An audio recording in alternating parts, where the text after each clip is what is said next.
നമസ്കാരം. പ്രഭാത കേരളത്തിലേക്ക് എല്ലാ പ്രേക്ഷകർക്കും സ്വാഗതം. എല്ലാവർക്കും നല്ല ഒരു ദിനം ആശംസിച്ചുകൊണ്ട് ഞങ്ങൾ തുടങ്ങുകയാണ്. സംസ്ഥാനത്തെ കഴിഞ്ഞ കുറേ ദിവസമായി നമുക്കറിയാം വലിയ ശക്തമായ മഴയായിരുന്നു. പക്ഷേ കഴിഞ്ഞ 2 ദിവസമായി മഴയുടെ ശക്തി ഒന്ന് കുറയുന്നു. ഇന്ന് എവിടെയും അതിതീവ്ര മഴ മുന്നറിയിപ്പില്ല. കോഴിക്കോട്, വയനാട്, കണ്ണൂർ, കാസർഗോഡ് എന്നീ ജില്ലകളിൽ യെല്ലോ അലർട്ട് പ്രഖ്യാപിച്ചിട്ടുണ്ട്. മഴ ഇന്നു മുതൽ ദുർബലമാകുമെന്നാണ് കേന്ദ്ര കാലാവസ്ഥാ വകുപ്പിന്റെ മുന്നറിയിപ്പ്. പക്ഷേ മലയോര മേഖലയിലായാലും തീരദേശ മേഖലയിലായും ജാഗ്രത പാലിക്കണമെന്ന് അധികൃതർ പറഞ്ഞിരിക്കുന്നത്. ഒറ്റപ്പെട്ട മഴയ്ക്കുള്ള സാധ്യതയുണ്ട്. കടൽക്ഷോഭം പലയിടങ്ങളിലും തുടരുന്ന സാഹചര്യമുണ്ട്. അതുകൊണ്ട് എല്ലാവരും കൃത്യമായി ജാഗ്രത പാലിക്കുക. കൃത്യമായി നമ്മൾ ഈ മലയോര മേഖലയിലേക്ക് വരുവാണെങ്കിൽ പലയിടത്തും ഈ മണ്ണിടിച്ചിൽ, അതും ദേശീയപാതയിലടക്കം മണ്ണിടിച്ചിൽ നമ്മൾ കണ്ടതാണ്. അതുകൊണ്ട് എല്ലാവരും അത്തരത്തിലുള്ള കാര്യങ്ങളൊക്കെ ശ്രദ്ധിച്ചു വേണം മുന്നോട്ട് പോകാൻ. ദുരിതം പക്ഷേ അവസാനിക്കുന്നില്ല. നമുക്കറിയാം പല മേഖലകളിൽ, തിരുവല്ല അടക്കമുള്ള അപ്പർ കുട്ടനാടൻ മേഖലകളിൽ, കുട്ടനാട്ടിൽ ഒക്കെ വ്യാപക കൃഷിനാശം ഉണ്ടായിട്ടുണ്ട്.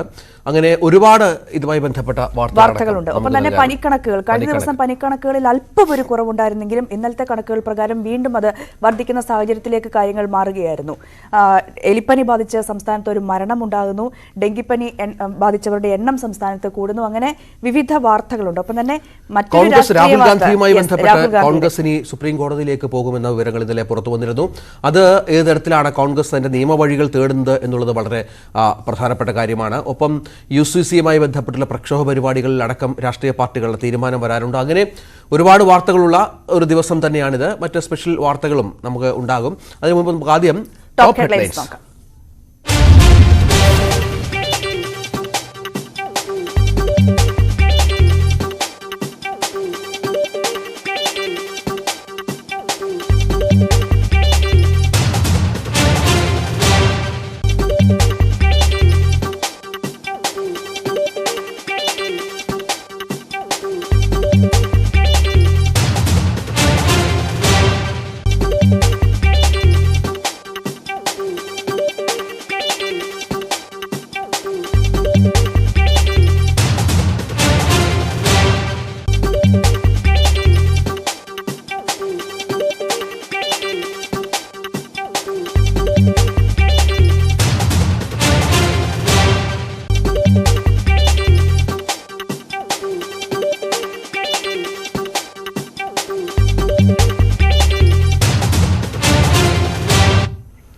പ്രഭാത കേരളത്തിലേക്ക് വിശദമായി കടക്കുമ്പോൾ സംസ്ഥാനത്ത് മഴയുടെ അളവ് കുറയുന്നുണ്ടെങ്കിലും പ്രേക്ഷകരിലേക്ക് ഏറ്റവും പ്രധാനത്തോടെ എത്തിക്കാനുള്ള വാർത്ത മഴയുമായി ബന്ധപ്പെട്ട അറിയിപ്പുകളും മുന്നറിയിപ്പുകളും ഒക്കെ തന്നെയാണ്. നമുക്ക് ആ വാർത്തയിലേക്ക് തന്നെ എത്താം. ഇന്ന് 4 ജില്ലകളിലാണ് യെല്ലോ അലേർട്ട് ഉള്ളത്. അതും വടക്കൻ കേരളത്തിൽ മാത്രമാണ്. കണ്ണൂർ, കാസർഗോഡ്, വയനാട്, കോഴിക്കോട് ജില്ലകളിലാണ് ഇത്തരത്തിൽ യെല്ലോ അലേർട്ട് ഉള്ളത്. മറ്റ് അതിതീവ്ര മഴ മുന്നറിയിപ്പ്, ഓറഞ്ച് അലേർട്ടോ റെഡ് അലേർട്ടോ ഇന്ന് സംസ്ഥാനത്തെ ഒരു ജില്ലകളിലും നമുക്ക് ഡാൻ കുര്യൻ സംസ്ഥാന വ്യാപകമായുള്ള വിശദാംശങ്ങൾ, അപ്പം തെക്കൻ കേരളത്തിലെ മഴയുടെ സാഹചര്യം വിശദീകരിക്കും. ഡാൻ, ഇന്നു മുതൽ മഴ ദുർബലമാകുമെന്നുള്ളതാണ്. അപ്പോൾ നമുക്ക് നേരത്തെയൊക്കെ പറഞ്ഞതുപോലെ ഇടവിട്ടിടവിട്ടുള്ള ശക്തമായ മഴയാണ് സംസ്ഥാനത്ത് കഴിഞ്ഞ കുറേ വർഷങ്ങളായി രേഖപ്പെടുത്തുന്നത്. ഒരു ഗ്യാപ്പിന് ശേഷം വീണ്ടും അതിതീവ്ര മഴയിലേക്ക്, ഒരു 3-4 ദിവസം നീണ്ടു നിൽക്കുന്ന മഴയിലേക്ക് കാര്യങ്ങൾ പോകും. ആ സമയം കൊണ്ട് ഈ പെയ്യാതിരുന്ന മഴ മൊത്തം കോമ്പൻസേറ്റ് ചെയ്യുമെന്നുള്ളതാണ്. അങ്ങനെ തന്നെ ഇനിയും കരുതണോ? ഇന്നു മുതൽ മഴ കുറയുമ്പോൾ വരുന്ന കുറേ ദിവസങ്ങളിൽ ഒരു ആശ്വാസകരമായ കാലാവസ്ഥയിലേക്ക് കാര്യങ്ങൾ എത്തുമോ? Good morning Ranjith and Ranjini. കാലാവസ്ഥയുമായി ബന്ധപ്പെട്ട് കഴിഞ്ഞ ഏതാനും ദിവസങ്ങളായി നിലനിന്നിരുന്ന ആശങ്ക ഒഴിഞ്ഞു തുടങ്ങിയിരിക്കുന്നു എന്ന സൂചനകളാണ് നമുക്ക് കേന്ദ്ര കാലാവസ്ഥാ നിരീക്ഷണ കേന്ദ്രത്തിൽ നിന്ന് ലഭ്യമാകുന്നത്. അതായത് ഈ കാറ്റുകൾ, അതായത് മഴഭീതി ഒഴിയുന്നു എന്ന കൃത്യമായ സൂചനകൾ തന്നെയാണ് പുറത്തു വരുന്നത്. കേന്ദ്ര കാലാവസ്ഥാ വകുപ്പ് അതുമായി ബന്ധപ്പെട്ട് അറിയിച്ചിരിക്കുന്ന മുന്നറിയിപ്പ്, അതായത് വടക്കൻ ജില്ലകളിൽ മാത്രമാണ്. കോഴിക്കോട് മുതൽ കാസർഗോഡ് വരെയുള്ള ജില്ലകളിൽ മാത്രമാണ് യെല്ലോ അലേർട്ട് ഇന്ന് നിലവിലുള്ളത്. നാളെ ഒരു ജില്ലകളിലും ഇതിനോടകം അത്തരത്തിലുള്ള ഒരു അലേർട്ടുകളും നൽകിയിട്ടില്ല. അത് കൃത്യമായ സൂചനകളുടെ പശ്ചാത്തലത്തിൽ തന്നെയാണ്. തെക്കൻ ഗുജറാത്ത് തീരം മുതൽ വടക്കൻ കേരള തീരം വരെ നിലനിൽക്കുന്ന തീരദേശ ന്യൂനമർദ്ദ പാത്തി ദുർബലമാകുന്നതാണ് മഴ കുറയാൻ കാരണമായി എടുത്തു പറയുന്ന കാര്യം. ഒപ്പം തന്നെ അറബിക്കടലിലെ ചക്രവാത ചുഴികളും ദുർബലമായി തുടങ്ങിയിട്ടുണ്ട്. എന്തായാലും ഞായറാഴ്ച വരെ കേരള, കർണാടക, ലക്ഷദ്വീപ് തീരങ്ങളിൽ മത്സ്യബന്ധനത്തിന് കർശനമായ വിലക്ക് ഏർപ്പെടുത്തിയിരിക്കുന്ന സാഹചര്യമാണ് നിലനിൽക്കുന്നത്. രഞ്ജിത്ത്, ഡാൻ, എന്തായാലും ഒരു കാര്യം കൂടി, ഡാൻ നിൽക്കുന്നത് ഒരു തീരദേശ മേഖലയിലാണ്. കടൽ പ്രക്ഷുബ്ധമാണ് എന്നാണ് മനസ്സിലാക്കാൻ സാധിക്കുന്നത്. എന്താണ് തിരുവനന്തപുരത്തിന്റെ ഒരു പൊതു സാഹചര്യം? ഈ തീരദേശ മേഖലയിലെ അവസ്ഥ, പ്രത്യേകിച്ചും ഈ മുതലപ്പുഴ ഭാഗങ്ങളുള്ള അവസ്ഥയൊക്കെ എങ്ങനെയാണ്? ഈ മലയോര മേഖലയിലെ കാര്യങ്ങൾ കൂടി നമുക്കൊന്ന് നോക്കാം അല്ലേ ഡാൻ? രഞ്ജിനി, ഞാനിപ്പോൾ നിൽക്കുന്നത് ശംഖുമുഖത്താണ്. കടൽ പ്രക്ഷുബ്ധമാണ്, അറിയാം. അതായത് ഈ വലിയ തിരകളാണ് അടിക്കുന്നത്. പക്ഷേ അതൊരു കടലാക്രമണത്തിലേക്ക് പോകുന്ന ഒരു സാഹചര്യം നിലവിൽ ഞാൻ നിൽക്കുന്ന സ്ഥലങ്ങളിലില്ല. പക്ഷേ മറ്റ് അഞ്ചുതെങ്ങ് ഉൾപ്പെടെയുള്ള, അതായത് സാധാരണയായി ഈ കാലവർഷക്കെടുതികൾ നേരിടുന്ന അഞ്ചുതെങ്ങ് ഉൾപ്പെടെയുള്ള അല്ലെങ്കിൽ വെട്ടുകാട് ഉൾപ്പെടെയുള്ള സ്ഥലങ്ങളിൽ അവിടെയും കടലാക്രമണമുണ്ട്, മണ്ണെടുത്തു പോയ സാഹചര്യങ്ങളുണ്ട്. പക്ഷേ സർക്കാർ തലത്തിൽ പുതിയതായി നടത്തുന്ന ഈ ചില പുലിമുട്ട് നിർമ്മാണം അടക്കമുള്ള പരീക്ഷണങ്ങൾ അത് ഒരു പരിധിവരെ വലിയ കടലാക്രമണത്തിൽ നിന്ന് തീരദേശ മേഖലയുടെ ഒരു ഭാഗത്തെങ്കിലും രക്ഷിച്ചിട്ടുണ്ട് എന്ന് നമുക്ക് പറയാതിരിക്കാൻ വഴിയില്ല. പക്ഷേ ദുരിതങ്ങൾ ഇപ്പോഴും ഒഴിയുന്നില്ല. മലയോര മേഖലകളിൽ അടക്കം വലിയ മഞ്ഞുവീഴ്ചയുണ്ട്, കനത്ത മഴയുണ്ട്. അതുകൊണ്ട് തന്നെ അവിടേക്ക് വിനോദസഞ്ചാരത്തിന് കൃത്യമായ വിലക്ക് ഏർപ്പെടുത്തിയിട്ടുണ്ട്. ഈ സ്ഥിതിഗതികൾ വിലയിരുത്തുന്നതിന് വേണ്ടി റവന്യൂ വകുപ്പ് കൃത്യമായ നിരീക്ഷണ സംവിധാനങ്ങൾ ഏർപ്പെടുത്തിയിട്ടുണ്ട്. ഓരോ ദിവസവും അതുമായി ബന്ധപ്പെട്ട റിപ്പോർട്ടുകൾ അവർ തയ്യാറാക്കുന്നുമുണ്ട്. ആ പശ്ചാത്തലത്തിലാണ് ഈ മലയോര മേഖലകളിലേക്ക് അടക്കം വിനോദസഞ്ചാരികൾ എത്തുന്നതിന് കൃത്യമായ നിയന്ത്രണം നിലനിൽക്കുന്നത്. രാത്രി കാലങ്ങളിൽ ഇവിടേക്കുള്ള യാത്രകൾക്കും നിയന്ത്രണം നിലനിൽക്കുന്നുണ്ട്. യെസ്, അതാണ് പൊതുവിലൊരു സാഹചര്യവും തിരുവനന്തപുരത്തെ ഒരു സാഹചര്യവും അങ്ങനെയാണ്. രഞ്ജിത്ത്, ഏറ്റവും കൂടുതൽ ഇപ്രാവശ്യം മധ്യ കേരളത്തിലെ മഴക്കെടുതികൾ നോക്കുകയാണെങ്കിൽ ഏറ്റവും കൂടുതൽ ദുരിതം അനുഭവിച്ച ജില്ല പത്തനംതിട്ട ജില്ലയാണ്. പ്രത്യേകിച്ച് ആറന്മുള, തിരുവല്ല ഭാഗം, അവിടെയൊക്കെ നമ്മൾ ദൃശ്യങ്ങളിൽ കണ്ടാണ് ഈ 2018 പ്രളയത്തിന് സമാനമായി ഈ വെള്ളം ഇങ്ങനെ കയറി വരുന്ന ഒരു സാഹചര്യം ഉണ്ടല്ലേ. ഇത്തവണയും ഈ പത്തനംതിട്ടയുടെയൊക്കെ താഴ്ന്ന പ്രദേശങ്ങളിൽ നേരത്തെ പറഞ്ഞതുപോലെ അവിടെയൊക്കെ വലിയ വെള്ളക്കെട്ടുണ്ടായിരുന്നു. ദുരിതമെന്ന് പറയുന്നത് മഴ ഒഴിഞ്ഞാലും ഈ വെള്ളം വളരെ പെട്ടെന്ന് ഒഴിഞ്ഞു പോകില്ല. ഈ കിഴക്കൻ മേഖലയിൽ നിന്നൊക്കെയുള്ള വെള്ളം വലുതായി ഇറങ്ങി വരുന്ന ഒരു പ്രദേശങ്ങളാണിത്. എല്ലാ മഴക്കാലത്തും ദുരിതം അനുഭവിക്കുന്ന ഒരു മേഖലയാണ് അപ്പർകുട്ടനാട്, തിരുവല്ല മേഖലകൾ. നമുക്ക് എന്തായാലും പത്തനംതിട്ടയിൽ എങ്ങനെയാണ് സാഹചര്യം എന്ന് നോക്കാം. ശശിനാരായണൻ ചേരുന്നുണ്ട്. ശശിനാരായണൻ, മഴ ഒന്ന് ഒഴിഞ്ഞിട്ടുണ്ടെന്നാണ് മനസ്സിലാകുന്നത്. പക്ഷെ അപ്പോഴും മഴക്കെടുതിക്ക് ശമനമൊന്നുമില്ലല്ലോ. ഇന്ന് എന്താണ് അവസ്ഥ? അവിടുത്തെ പ്രവചനമനുസരിച്ച് അതിതീവ്ര മഴയൊന്നും പത്തനംതിട്ടയിൽ റിപ്പോർട്ട് ചെയ്യപ്പെട്ടില്ല. രഞ്ജിത്തെ, ഇന്ന് പ്രത്യേകിച്ച് ആൾക്കൊന്നും പത്തനംതിട്ടയിലില്ല. പക്ഷേ രാവിലെ നല്ല മഴ പത്തനംതിട്ടയിൽ ലഭിക്കും എന്നുള്ളതാണ് നമുക്കിപ്പോൾ അറിയാൻ കഴിയുന്നത്. കാരണം പത്തനംതിട്ട ജില്ലയുടെ വിവിധ മേഖലകളിൽ രാവിലെ ഇന്നലെ രാത്രിക്ക് ശേഷം പുലർച്ചയോടുകൂടി വീണ്ടും മഴ ഉണ്ട്. പക്ഷെ ജില്ലയിൽ ഇന്ന് പ്രത്യേകിച്ച് അലർട്ടൊന്നുമില്ല. പക്ഷേ അതേസമയം അപ്പർ കുട്ടനാട് മേഖലയിലുള്ള ദുരിതം ഇപ്പോഴും ഒഴിഞ്ഞിട്ടില്ല. കഴിഞ്ഞ 2-3 ദിവസമായി പെയ്യുന്ന മഴയുടെ ഭാഗമായും ഈ നദിയിലെ ജലനിരപ്പ് ഉയർന്നതിന്റെ ഭാഗമായും വീടുകളിലൊക്കെ വെള്ളം കയറിയ ഒരു സ്ഥിതി ഇപ്പോഴും നിലനിൽക്കുകയാണ്. റോഡുകളിലെ വെള്ളക്കെട്ട് രൂക്ഷമാണ്. നിരവധി വീടുകൾ, 700ഓളം വീടുകൾ അപ്പർ കുട്ടനാട് മേഖലകളിൽ, അതായത് നെടുമ്പ്രം, പെരിങ്ങര, നിരണം, കടപ്ര തുടങ്ങിയ മേഖലകളിലെ 700-ലധികം വീടുകളാണ് ഇത്തരത്തിലുള്ള ദുരിതമുള്ളത്. ചില വീടുകൾ പൂർണ്ണമായി മുങ്ങുകയും ചിലത് ഭാഗികമായി മുങ്ങിയ ആളുകളുടെ അവസ്ഥ വളരെ ദുരിതമാണ്. കാരണം വീടുകളെല്ലാം ചെളിയും ഒക്കെ നിറഞ്ഞ് ഉപയോഗശൂന്യമായ അവസ്ഥയാണ്. ഫർണിച്ചറുകളും വീട്ടുസാധനങ്ങളും എല്ലാം നഷ്ടപ്പെട്ട ഒരവസ്ഥ മേഖലയിലെ ജനങ്ങൾ അനുഭവിക്കുന്നു എന്നുള്ളതാണ് ഏറെ ദുഃഖകരമായ ഒരു കാര്യം. ഇവരുടെ വളർത്തുമൃഗങ്ങളും എല്ലാം നഷ്ടപ്പെട്ടവരുണ്ട്. കാരണം ക്യാമ്പുകളിലൊക്കെ പോകുമ്പോൾ തോന്നാൻ ഈ വളർത്തുമൃഗങ്ങളെയൊക്കെ അടക്കമാണ് ഇവർ പല ക്യാമ്പുകളിലും ഇപ്പോൾ കഴിയുന്നത്. 71 ക്യാമ്പുകളാണ് ജില്ലയിൽ തുറന്നിട്ടുള്ളത്. 800-ലധികം ആളുകൾ വിവിധ ക്യാമ്പുകളിൽ കഴിയുന്നുണ്ട്. ഇതിൽ ഏറ്റവും കൂടുതൽ ക്യാമ്പുകളുള്ളത് തിരുവല്ല താലൂക്കിലാണ്. 54 ക്യാമ്പുകളാണ് തിരുവല്ല താലൂക്കിലുള്ളത്. ഈ ക്യാമ്പുകളിലെല്ലാം ഈ ഇത്തരത്തിൽ ആളുകൾ ദുരിതം അനുഭവിച്ച് കഴിയാണ്. കാരണം ഈ വെള്ളം ഇറങ്ങാത്താണ് ഏറ്റവും വലിയ പ്രധാനമായ വിഷയം. ഒരു 4-5 ദിവസമായി ഈ നിലവിൽ ഈ അപ്പർ കുട്ടനാട് മേഖലയിൽ ഇന്ന് നിരണം, പെരിങ്ങര, കടപ്ര തുടങ്ങിയ മേഖലകളിലെ വെള്ളം തിരിച്ചിറങ്ങാത്തൊരു സാഹചര്യമുണ്ട്. കാരണം മണിമല ആറ്റിലെ വെള്ളമാണ് ഇത്തരത്തിൽ ഈ താഴ്ന്ന പ്രദേശങ്ങളിൽ ഈ വെള്ളം കയറാൻ കാരണം. പമ്പയിലെയും മണിമലാറ്റിലെയും നദിയിലെ വെള്ളമാണ് ഈ കടപ്ര, നിരങ്ങം, വേങ്ങൽ തുടങ്ങിയ പ്രദേശങ്ങളിൽ വെള്ളം കയറാനുള്ള ഒരു സാഹചര്യമുണ്ട്. ഏതായാലും നദിയിലെ ജലനിരപ്പിന് കാര്യമായ രീതിയിൽ ഒക്കെ വന്നിട്ടുണ്ട്. പക്ഷെ ഈ ആളുകളുടെ വീടുകളും കൃഷിസ്ഥലങ്ങളൊക്കെ വലിയ നാശനഷ്ടം ഉണ്ടായിരിക്കുന്നു. 192 ഹെക്ടർ സ്ഥലത്താണ് തിരുവല്ലയിലെ കൃഷിനാശം സംഭവിച്ചിരിക്കുന്നത്. നെല്ലൊക്കെ വിതച്ച പാടശേഖരങ്ങൾ പൂർണ്ണമായും വെള്ളത്തിനടിയിലായ ഒരു വലിയ സാമ്പത്തിക നഷ്ടം കൂടി ഈ പ്രദേശത്തെ ജനങ്ങൾക്കുണ്ട് എന്നുള്ളതാണ് നമുക്ക് ഇപ്പോൾ കണക്കുകൾ സൂചിപ്പിക്കുന്നത്. എന്തായാലും ഈ ആളുകളെല്ലാം വലിയ പ്രയാസത്തിലും ദുരിതത്തിലുമാണ്. റോഡുകളിലൂടെ ഗതാഗത സംവിധാനം ഇപ്പോഴും പുനരാരംഭിക്കാൻ കഴിയില്ല. പല ഇട റോഡുകളിലും ഇതുപോലെ ആളുകൾക്ക് നടന്നു പോകാൻ കഴിയാത്ത രീതിയിൽ വെള്ളം കയറിയ സാഹചര്യമുണ്ട്. AC റോഡില് വലിയ രീതിയിൽ വെള്ളക്കെട്ട് ഇപ്പോഴും രൂക്ഷമാണ്. AC റോഡില് വലിയ നേരത്തെയും ഇത്തരത്തിൽ തന്നെ മഴ പെയ്യുമ്പോൾ വെള്ളക്കെട്ട് രൂക്ഷമാണ്. ഇപ്പോൾ അത് വലിയ തോതിൽ ഉണ്ടായിരിക്കുന്നു എന്നുള്ളതാണ് ഏറ്റവും പ്രധാനമായ ഒരു വിഷയം. അത്തരത്തിൽ ഗതാഗത സംവിധാനത്തിലും ഇവിടെ വലിയൊരു വിഷയം ഉണ്ട് എന്നുള്ളതാണ് നമുക്ക് അപ്പർ കുട്ടനാട് മേഖലയിൽ തിരുവല്ലയിൽ നിന്ന് നമുക്ക് പറയാൻ. ശശി, ഒരു കാര്യം കൂടി, ഇങ്ങനെ ഈ തിരുവല്ല, ആറന്മുള, ഈ അപ്പർ കുട്ടനാട് മേഖലയിലൊക്കെ ഇങ്ങനെ ഇപ്പോൾ മഴ കുറഞ്ഞെങ്കിലും ഈ വെള്ളക്കെട്ട് രൂക്ഷമായി നിൽക്കുന്ന സാഹചര്യമുണ്ട്. കയറിയ വെള്ളം ഇറങ്ങാൻ ഇനി 3-4 ദിവസം കൂടി എടുക്കുമെന്നാണ് മനസ്സിലാകുന്നത്. ജില്ലയിൽ മൊത്തത്തിലായാലും 71ഓളം ക്യാമ്പുകൾ തുടങ്ങിയ സാഹചര്യമുണ്ട്. പലരും അങ്ങോട്ട് മാറിയ ഒരു അവസ്ഥ കൂടിയാണല്ലോ നിലവിലുള്ളത്. എന്തായാലും മഴ കുറഞ്ഞിട്ടുണ്ടെങ്കിൽ കൂടി ഇവർ ക്യാമ്പുകളിൽ നിന്ന് മടങ്ങി തിരികെ വീടുകളിലേക്ക് എത്താൻ ഇനിയും ദിവസങ്ങൾ എടുക്കുമെന്ന് വേണം മനസ്സിലാക്കാൻ. അല്ലെ ഇങ്ങനെ വെള്ളം ഇറങ്ങാൻ വൈകുകയാണെങ്കിൽ? തീർച്ചയായും ക്യാമ്പുകളിൽ നിന്ന് ഇവരെ തിരിച്ച് വീട്ടിലെത്താൻ ഇനി ഒരുപാട് വീടുകളിൽ എത്തിയാൽ തന്നെ ഒരുപക്ഷെ താമസിക്കാനുള്ള സൗകര്യങ്ങളില്ലാത്തൊരവസ്ഥയുണ്ട്. കാരണം വീടുകൾ പൂർണ്ണമായും നശിച്ച് ചെളിയും എക്കലും ഒക്കെ കയറി നശിച്ച സ്ഥിതിയാണ്. അവരപ്പോൾ വീട്ടിൽ വന്ന് താമസിക്കാനും കഴിയത്തില്ല. കാരണം വീട് ഒന്നിൽ പുതുക്കി വാസയോഗ്യമാക്കി പണിയേണ്ട ഒരു സാഹചര്യം കൂടി ഈ ആളുകൾക്ക് ഉണ്ട് എന്നുള്ളതാണ് ഏറ്റവും സങ്കടകരമായ അവസ്ഥ. അത്തരത്തിൽ വീടുകൾ പൂർണ്ണമായി വെള്ളത്തിനടിയിലായതുകൊണ്ട് ഭാഗികമായി നശിച്ചവരുണ്ട്. ഇത്തരം ആളുകൾ ഇനി ക്യാമ്പുകളിൽ നിന്ന് തിരികെ എത്തിയാൽ അവർക്ക് ജീവിക്കാൻ കഴിയാത്തൊരു സാഹചര്യം കൂടി നിലനിൽക്കുന്ന തിരുവല്ല മേഖലയിൽ, അപ്പർ കുട്ടനാട് മേഖല എന്നുള്ളതാണ് അവസ്ഥ. എന്തായാലും ഇവിടെ ജില്ലയിൽ അളത്തൊന്നുമില്ലെങ്കിൽ രാവിലെ തൊട്ട് ഇന്ന് 6 മണി തൊട്ട് പത്തനംതിട്ട ജില്ലയിൽ മഴ ലഭിക്കുന്നുണ്ട്. കിഴക്കൻ മലയോര മേഖലകളിലൊക്കെ മഴയുണ്ട് എന്നുള്ളതാണ് നമുക്ക് ഇപ്പോൾ ലഭിക്കുന്ന വിവരം. എന്തായാലും കഴിഞ്ഞ ദിവസങ്ങളിലെല്ലാം പെയ്ത മഴയുടെ കണക്ക് നോക്കുകയാണെങ്കിൽ ജില്ലയിൽ ഒരു മഴയുടെ ഒരു ശതമാനത്തിലുള്ളത് വർധനവ് കൂടി ഉണ്ട് എന്നുള്ളതാണ് കണക്കിൽ മഴയുടെ റെയിൻ ഗേജ് ഇതുമായി ബന്ധപ്പെട്ട് നമുക്ക് അറിയാൻ കഴിയുന്നത്.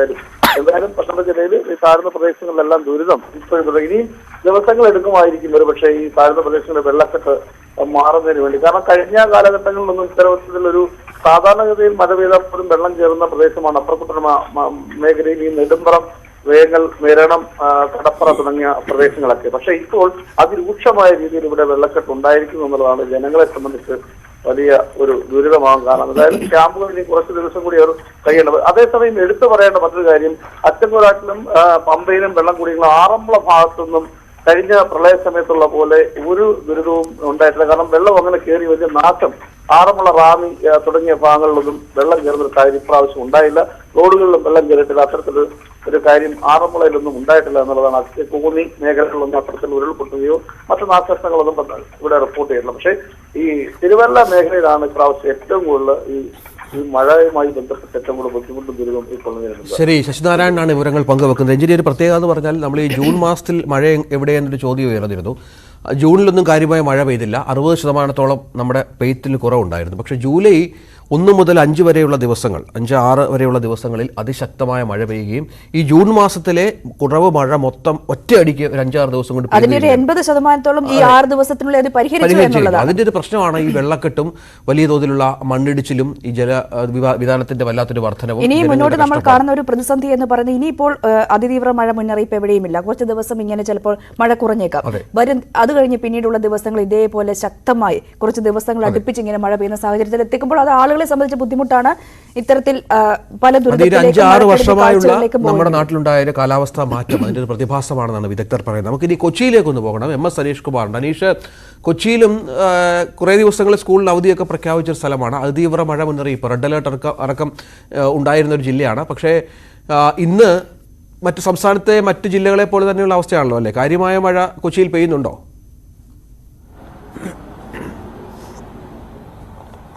രഞ്ജിത്ത്, കൊട കയ്യിൽ പിടിച്ചിട്ടുണ്ടെങ്കിലും രാവിലെ ഗുഡ് മോർണിംഗ് എന്ന് തന്നെ പറയാം. കാരണം വലിയൊരു മഴയിലേക്ക് കാര്യങ്ങൾ നീങ്ങിയിട്ടില്ല. രാവിലെ മുതൽ ചാറ്റൽ മഴയാണ് ഇപ്പോൾ ജില്ലയുടെ മിക്ക ഭാഗങ്ങളിലും ഉള്ളത്. ഏറ്റവും പ്രധാനമായി കൊച്ചി നഗരത്തിൽ കാര്യമായ അനിഷ്ട സംഭവങ്ങൾ ഈ മഴക്കാലത്ത് ഉണ്ടായില്ല എന്നാണ് ഏറ്റവും ആശ്വാസം. KSRTC അടക്കമുള്ള ചില ഭാഗങ്ങളിൽ, അതായത് സ്ഥിരമായി വെള്ളം കയറുന്ന ചില ഇടങ്ങളിൽ മാത്രമേ വെള്ളക്കെട്ട് ഉണ്ടായുള്ളൂ എന്നതാണ് ഏറ്റവും വലിയ ആശ്വാസം.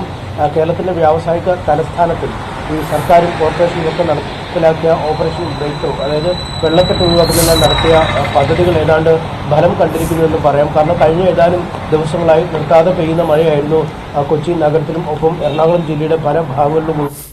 ഇന്ന് കാര്യമായ മഴ, അതിതീവ്ര മഴയ്ക്കുള്ള മുന്നറിയിപ്പില്ല. ഇതുപോലെ ചാറി തന്നെ വൈകുന്നേരം വരെ ഒരുപക്ഷെ നിൽക്കും എന്ന സൂചനകൾ മാത്രമാണുള്ളത്. പക്ഷേ ഇത്തരത്തിൽ മഴ നഗരപ്രദേശങ്ങളിൽ കാര്യമായ അനിഷ്ട സംഭവങ്ങൾ സൃഷ്ടിക്കാതിരിക്കുമ്പോഴും ജില്ലയുടെ തീരപ്രദേശങ്ങളിൽ വലിയ നാശം ഇപ്പോഴും വിതയ്ക്കുന്നു എന്നുള്ളതാണ് പ്രധാന കാര്യം. നേരത്തെയൊക്കെ നമ്മൾ ചെല്ലാനം ഭാഗത്തു നിന്നായിരുന്നു കടലേറ്റത്തിന്റെയും കടൽക്ഷോഭത്തിന്റെയും വാർത്തകൾ റിപ്പോർട്ട് ചെയ്യുന്നെങ്കിൽ ഇത്തവണ കണ്ണമ്മാലി, ചെറിയകടവ്, കാട്ടിപ്പറമ്പ് എന്നീ പ്രദേശങ്ങളാണ് ഇത്തരത്തിൽ കടൽക്ഷോഭത്തിന്റെ കേന്ദ്രങ്ങളായി മാറിയിരിക്കുന്നത്. ചെല്ലാനത്ത് ഏതാണ്ട് 10 കിലോമീറ്റർ ദൂരത്തോളം കടൽഭിത്തി നിർമ്മിച്ച് ആ ഭാഗം പൂർണ്ണമായും വെള്ളക്കെട്ടിൽ നിന്നും ഒഴിവായപ്പോൾ ചെല്ലാനം കഴിഞ്ഞുള്ള തീരപ്രദേശങ്ങൾ കണ്ണമ്മാലി ഭാഗമാണ് ഇപ്പോൾ ഏറ്റവും വലിയ കെടുതി അനുഭവിച്ചുകൊണ്ടിരിക്കുന്നത്. അവിടെ 100 കണക്കിന് വീടുകളിലേക്ക് വെള്ളം കയറുന്ന അവസ്ഥയാണ്. പൂർണ്ണമായും ജനവാസ മേഖലകളിൽ വെള്ളക്കെട്ടിന് അടിയിലായിരിക്കുന്ന കാഴ്ചയാണ് കാണാൻ കഴിയുന്നത്. നേരത്തെ തന്നെ കടൽഭിത്തിയും ജിയോ ട്യൂബ് അടക്കമുള്ള സംവിധാനങ്ങളൊക്കെ ഏർപ്പെടുത്തിയെങ്കിലും അവ മറികടന്നും ഈ ജിയോ ട്യൂബൊക്കെ ഇല്ലാത്ത ഇടങ്ങളിൽ അത്തരത്തിൽ പൂർണ്ണമായും വെള്ളം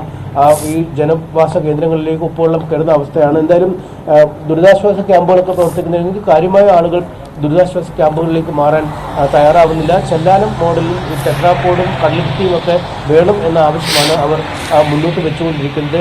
അവരുടെ വീടുകളിലും ഈ ബാത്റൂം സൗകര്യങ്ങൾ പോലും ഉപയോഗിക്കാൻ പര്യാപ്തമല്ലാത്ത വിധം വലിയ ഒരു ഭീഷണിയാണ് അവിടെ നേരിടുന്നത്. എന്തായാലും ഇന്ന് ലത്തീൻ കത്തോലിക്ക ബിഷപ്പുമാരുടെ സമ്മേളനം ഇടക്കൊച്ചിയിൽ പുരോഗമിക്കുന്നുണ്ട്. ആ ബിഷപ്പുമാർ 9 മണിയോടുകൂടി ഈ കണ്ണമാലി പ്രദേശം സന്ദർശിക്കുമെന്ന് അറിയിച്ചിട്ടുണ്ട്. നേരത്തെ ജില്ലാ ഭരണകൂടവും ഇക്കാര്യത്തിൽ ഇടപെട്ട് അടിയന്തര പോംവഴികൾ കൈക്കൊള്ളും എന്ന് അറിയിക്കുകയും ചെയ്തിരുന്നു. മഴയിൽ നിന്നും വിഭിന്നമായ ഒരു സാഹചര്യം, ഈ മഴയ്ക്ക് ശമനമുണ്ടായാൽ പോലും ഈ രാവിലെ ഒരു 10 മണി 11 മണി വരെയൊക്കെ ശക്തമായ വേലിയേറ്റം ഉണ്ടാകുന്ന ഒരു സാഹചര്യമുണ്ട്. അതുകൊണ്ട്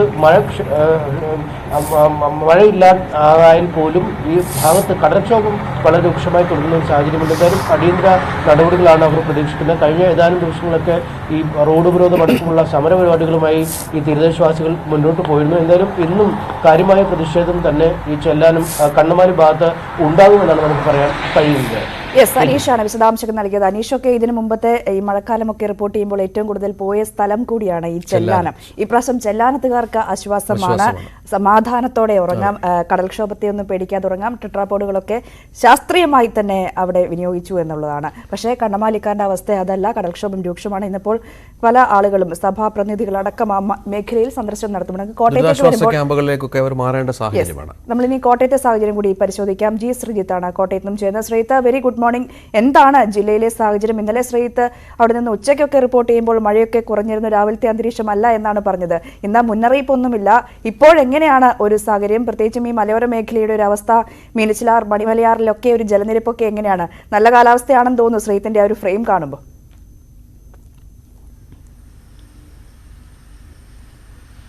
ഫ്രെയിമിലെ പോലെ അല്ല രഞ്ജിനി, അല്പം മൂടിക്കെട്ടിയ അന്തരീക്ഷമാണ് ഇപ്പോഴും ഉള്ളത്. ഈരാറ്റുപേട്ടയിൽ ഇന്ന് രാവിലെയും മഴ പെയ്തു. ഇവിടെ ഇതുവരെ മഴ പെയ്തിട്ടില്ല. രാത്രി ഒരു തവണ മഴ പെയ്തിരുന്നു. ഇതെല്ലാം പക്ഷെ ഒറ്റപ്പെട്ട മഴകളാണ്, തുടർച്ചയായി നിന്ന് പെയ്യുന്നില്ല എന്നുള്ളത് ആശ്വാസം തന്നെയാണ്. ഈരാറ്റുപേട്ട ഉൾപ്പെടെയുള്ള മേഖലകളിൽ ജലനിരപ്പ് വളരെ താണിട്ടുണ്ട്. സാധാരണ നിലയിലേക്ക് ജലനിരപ്പ് എത്തിയിട്ടുണ്ട്. പക്ഷേ ഇങ്ങ് പടിഞ്ഞാറൻ മേഖലയിൽ വളരെ പതുക്കെയാണ് ജലനിരപ്പ് കുറഞ്ഞുകൊണ്ടിരിക്കുന്നത്. ഈ അയ്മനം, തിരുവാർപ്പ്, ആർപ്പൂക്കര, കുമരകം ഈ പഞ്ചായത്തുകളാണ് ഇപ്പോൾ കൂടുതലായും വെള്ളക്കെട്ടിന്റെ ദുരിതമുള്ളത്. വൈക്കത്ത്, ഉദയനാപുരം പോലുള്ള പഞ്ചായത്തുകളിലും സമാനമായ സ്ഥിതി തന്നെയാണ് ഉള്ളത്. വീടുകൾ ഇപ്പോഴും വെള്ളത്തിൽ തുടരുന്ന സാഹചര്യമാണുള്ളത്. അത് ഇന്നും നാളെയും മറ്റന്നാളും ഒക്കെ ആയിട്ട് ഇറങ്ങുകയുള്ളൂ. പിന്നെയും ഇറങ്ങാത്ത സ്ഥലങ്ങളുണ്ടാകും. അത് ഒരു പതിവ് കാഴ്ചകൾ തന്നെയാണ് ഉള്ളത്. ഈ വരുന്ന വെള്ളം മുഴുവനും ഈ സ്ഥലങ്ങളിലാണ് കെട്ടിക്കിടക്കുന്നത്. കായലിലേക്ക് വെള്ളം വലിയുന്നത് പതുക്കെയാണ് എന്നുള്ളതാണ് ഈ മേഖലയിൽ ഇത്രത്തോളം ദുരിതം വിതയ്ക്കാൻ കാരണം. വെമ്പനാട്ട് കായലിൽ ആഴം കുറഞ്ഞതൊക്കെ വലിയ ദുരിതമായി തന്നെ ഈ മേഖലയിലുള്ളവർക്ക് ദുരിതമായി തന്നെ മാറുന്നു എന്ന കാര്യത്തിൽ സംശയമില്ല. എന്തായാലും മഴ തുടരുന്നു എന്ന് പറയുമ്പോൾ പോലും അതിന് ശക്തി കുറഞ്ഞിട്ടുണ്ട്. ഒറ്റപ്പെട്ട മഴ മാത്രമാണ് ഉള്ളത് എന്നുള്ളത് വലിയ ആശ്വാസം തന്നെയാണ്. പ്രത്യേകിച്ച് ഈ കിഴക്കൻ മേഖലയിലും രാത്രി വലിയ രീതിയിൽ കാര്യമായ ശക്തമായ മഴകൾ പെയ്തിട്ടില്ല. പക്ഷേ ഇപ്പോൾ രാവിലെ വിളിച്ചപ്പോഴും ഈരാറ്റുപേട്ട മഴയുണ്ടായിരുന്നു. മുണ്ടക്കയത്തൊക്കെ അല്പം ഒന്ന് മാറി നിൽക്കുന്ന അവസ്ഥയാണ് ഉള്ളത്. എന്തായാലും നിലവിൽ അല്പം ആശ്വാസത്തിലേക്ക് കോട്ടയം പതുക്കെ മാറിക്കൊണ്ടിരിക്കുന്നു എന്ന് തന്നെ പറയാൻ സാധിക്കും. കോട്ടയത്ത് കോട്ടയത്ത് നിന്ന് വലിയ കാര്യമായ മഴയില്ല, പക്ഷെ ഒറ്റപ്പെട്ട മഴ ചില മേഖലകളിൽ രേഖപ്പെടുന്നുണ്ട്. വടക്കൻ കേരളത്തിലേക്ക് പോകും. പ്രത്യേകിച്ചും കോഴിക്കോട് എന്താണ് സാഹചര്യം എന്ന് നോക്കാം. ഇന്ന് മുന്നറിയിപ്പുള്ള ചില ജില്ലകളിൽ ഒന്നാണ് കോഴിക്കോട്. വയനാട് വടക്കൻ കേരളത്തിലെ ജില്ലകളിൽ മാത്രമാണ് ഒരു തീവ്രമഴ മുന്നറിയിപ്പുള്ളത്. യെല്ലോ അലേർട്ടാണ്. എന്താണ് കോഴിക്കോട് സാഹചര്യം എന്ന് നോക്കാം. കോഴിക്കോട് ജില്ലയിൽ മഴയ്ക്ക് നേരിയ ശമനമായതോടെ ദുരിതാശ്വാസ ക്യാമ്പുകളിൽ നിന്നും ആളുകൾ വീടുകളിലേക്ക് മടങ്ങി തുടങ്ങി. ജില്ലയിൽ 6 ദുരിതാശ്വാസ ക്യാമ്പുകളിൽ 129 പേരാണ് ഉണ്ടായിരുന്നത്. കൊയിലാണ്ടി താലൂക്കിൽ കാണാതായ വലിയമങ്ങാട് സ്വദേശി പുതിയപുരയിൽ അനൂപിനായുള്ള തെരച്ചിൽ ഇപ്പോഴും തുടരുകയാണ്. വടകര താലൂക്കിൽ കഴിഞ്ഞ ദിവസം ചോറോട് ഒഴുക്കിൽപ്പെട്ട യുവാവിന്റെ മൃതദേഹം കണ്ടെത്തി. വൈക്കലഞ്ഞേരി മീത്തേലെ പറമ്പത്ത് ബിജീഷിന്റെ മൃതദേഹമാണ് കണ്ടെത്തിയത്. കോഴിക്കോട് താലൂക്കിൽ നിലവിൽ 4 ക്യാമ്പുകളിലായി 33 പേരാണ് ഉള്ളത്. വടകര താലൂക്കിലെ തീരദേശ മേഖലയായ പുറങ്കര വളപ്പിൽ നിന്നും കടലാക്രമണത്തെ തുടർന്ന് 9 കുടുംബങ്ങളെ ബന്ധുവീടുകളിലേക്ക് മാറ്റിപ്പാർപ്പിച്ചു. വടകര താലൂക്കിന്റെ വിവിധ ഭാഗങ്ങളായി 16 വീടുകൾ ഭാഗികമായി തകർന്നു. കോഴിക്കോട് താലൂക്കിൽ ഇതുവരെ 51 വീടുകൾക്കാണ് ഭാഗികമായി തകരാറുകൾ സംഭവിച്ചിട്ടുള്ളത്. മഴ ശക്തമായതോടെ ചൂരൽമഴ പുഴയ്ക്ക് സമീപമുള്ള വെള്ളാർമല ഹൈസ്കൂൾ സ്കൂൾ അധികൃതർ ഭീതിയിലാണ്. പുഴയുടെ ഓരം ചേർന്നുള്ള സ്കൂളിന് സംരക്ഷണ ഭിത്തിയില്ലാത്തതാണ് ആശങ്കയ്ക്ക് കാരണം. കുട്ടികൾ പുറത്തിറങ്ങുമ്പോൾ ഇവർക്ക് കാവൽ നിൽക്കുകയാണ് അധ്യാപകർ.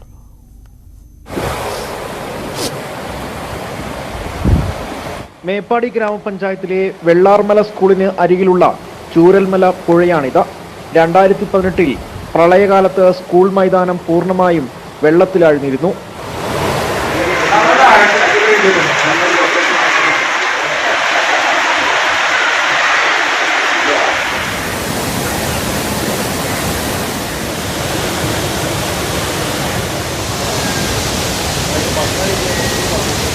പുഴയും സ്കൂൾ മൈതാനവും തമ്മിൽ ഏതാനും മീറ്ററുകളുടെ ദൂരം മാത്രം. വിശ്രമവേളകളിൽ പുറത്തിറങ്ങുന്ന കുട്ടികൾ പുഴയിലേക്ക് ഇറങ്ങാതെ കാവൽ നിൽക്കുകയാണ് ഇവിടുത്തെ അധ്യാപകർ.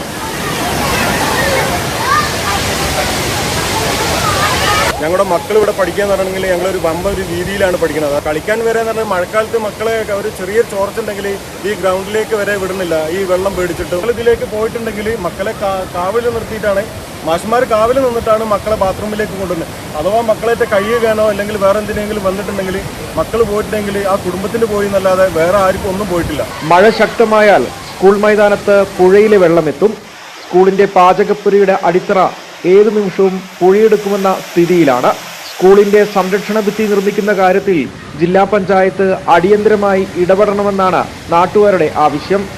കുട്ടികൾ പുഴയിലേക്ക് ഇറങ്ങാതിരിക്കാൻ വേണ്ടിയിട്ട് അവിടുത്തെ അധ്യാപകർ കാവൽ നിൽക്കുന്ന ഒരവസ്ഥയിലേക്കാണ് പോകുന്നത്. ഒന്ന്, ആ ഗ്രൗണ്ടിൽ നിന്ന് കുട്ടികൾ തെന്നി വീണാൽ പുഴയിൽ നല്ല ഒഴുക്കുള്ള പുഴയാണ് ഉണ്ടക്കയിൽ നിന്ന് ഉത്ഭവിക്കുന്ന ചൂരൽമല പുഴ. കാലാകാലമായിട്ട് നമ്മൾ ആവശ്യപ്പെടുന്നതാണ് അതിന് അടിസ്ഥാന സൗകര്യമായിട്ടുള്ള അവിടുത്തെ സംരക്ഷണ ഭിത്തി നിർമ്മിക്കണം എന്നുള്ളത്. എന്നാൽ ഒരു കാരണവശാലും ഇത് അനുവദിക്കാതെ ഇരിക്കുകയാണ് ജില്ലാ പഞ്ചായത്തിൻ്റെ കീഴിലുള്ള സ്കൂൾ എന്ന നിലയ്ക്ക് ജില്ലാ പഞ്ചായത്തിൻ്റെ കീഴിലുള്ള ഒരു കാര്യവും ചെയ്യുന്നില്ല എന്നുള്ള വാസ്തവമാണ്. സംരക്ഷണ ഭിത്തി നിർമ്മാണത്തിന്റെ ആവശ്യകത ശ്രദ്ധയിൽപ്പെടുത്തിയിട്ടും നടപടിയില്ലാത്തതിന്റെ ആശങ്കയിലും പ്രതിഷേധത്തിലുമാണ് സ്കൂൾ അധികൃതരും നാട്ടുകാരും. News 18 Wayanad. Wayanad tourism organisation നടത്തിവരുന്ന സ്പ്ലാഷ് മഴ മഹോത്സവത്തിന്റെ ഭാഗമായുള്ള മഡ് ഫെസ്റ്റ് 2023 തുടങ്ങി. മൺസൂൺ കാല വിനോദസഞ്ചാരം പ്രോത്സാഹിപ്പിക്കുന്നതിന്റെ ഭാഗമായി ടൂറിസം വകുപ്പിന്റെ സഹകരണത്തോടെയാണ് പരിപാടി സംഘടിപ്പിക്കുന്നത്.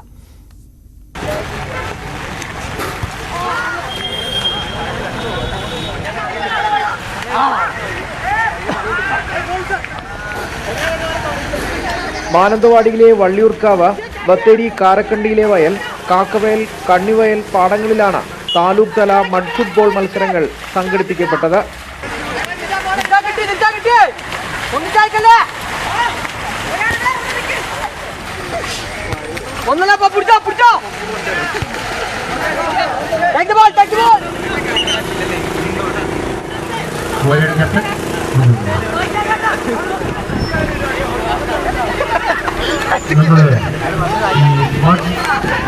നാളെ രാവിലെ കാക്കവയലിൽ സംസ്ഥാനതല മത്സരങ്ങൾ നടക്കും. കേരള ടൂറിസത്തിന്റെ സപ്പോർട്ടോടുകൂടി വയനാട് ടൂറിസം ഓർഗനൈസേഷനും DTPCയും മറ്റ് സംഘടനകളും 2009 മുതൽ വയനാട് സ്പ്ലാഷ് എന്നൊരു ഇവന്റ് ഇവിടെ ചെയ്യാറുണ്ട്. മൺസൂൺ കാലത്ത് ടൂറിസം വയനാട്ടിൽ കൂടുതലായിട്ട് എത്തിക്കുക അല്ലെങ്കിൽ ടൂറിസ്റ്റിനെ കൂടുതൽ എത്തിക്കുക എന്നുള്ളൊരു കൺസെപ്റ്റോടുകൂടിയാണ് സ്പ്ലാഷ് ആരംഭിച്ചിട്ടുണ്ടായിരുന്നത്. ഇപ്പോൾ വയനാട് DTPC അതിൻ്റെ ഭാഗമായിട്ട് ഒരു മഡ് ഫെസ്റ്റ് എന്നുള്ളൊരു രീതിയിൽ ഇവിടെ ആരംഭിക്കുന്നുണ്ട്. അതിൽ ഫുട്ബോൾ അല്ലെങ്കിൽ മഡിലുള്ള വടംവലി തുടങ്ങിയ സഞ്ചാരികൾക്ക് കൂടുതൽ ഇഷ്ടപ്പെടുന്ന അല്ലെങ്കിൽ ലോക്കലായിട്ടുള്ള ജനങ്ങൾ, പ്രാദേശിക ജനങ്ങൾക്കും കൂടെ ഉപകാരപ്പെടുന്ന അല്ലെങ്കിൽ ഇഷ്ടപ്പെടുന്ന ഒരു പ്രോഗ്രാമാണ് ഞങ്ങൾ ഈ 5-ാം തീയതി മുതൽ 15-ാം തീയതി വരെ ഇവിടെ നടത്തുന്നത്. മൺസൂൺ കാലത്തും വിനോദസഞ്ചാരികളെ ജില്ലയിലേക്ക് ആകർഷിക്കുകയാണ് പദ്ധതിയുടെ ലക്ഷ്യം. വ്യാഴാഴ്ച രാവിലെ 10 മണി മുതൽ കർലാട് തടാകത്തിൽ കയാക്കിംഗ് മത്സരവും ഉണ്ടാകും. ന്യൂസ് 18 വയനാട്. കോട്ടയത്ത് പ്രളയത്തെ അതിജീവിക്കാനുള്ള നദീ സംയോജന പദ്ധതിക്കെതിരെ വിജിലൻസിൽ പരാതി നൽകി UDF. CPM സംസ്ഥാന സമിതി അംഗം അനിൽകുമാറിന്റെ നേതൃത്വത്തിലുള്ള പദ്ധതിക്കെതിരെയാണ് ആരോപണങ്ങൾ.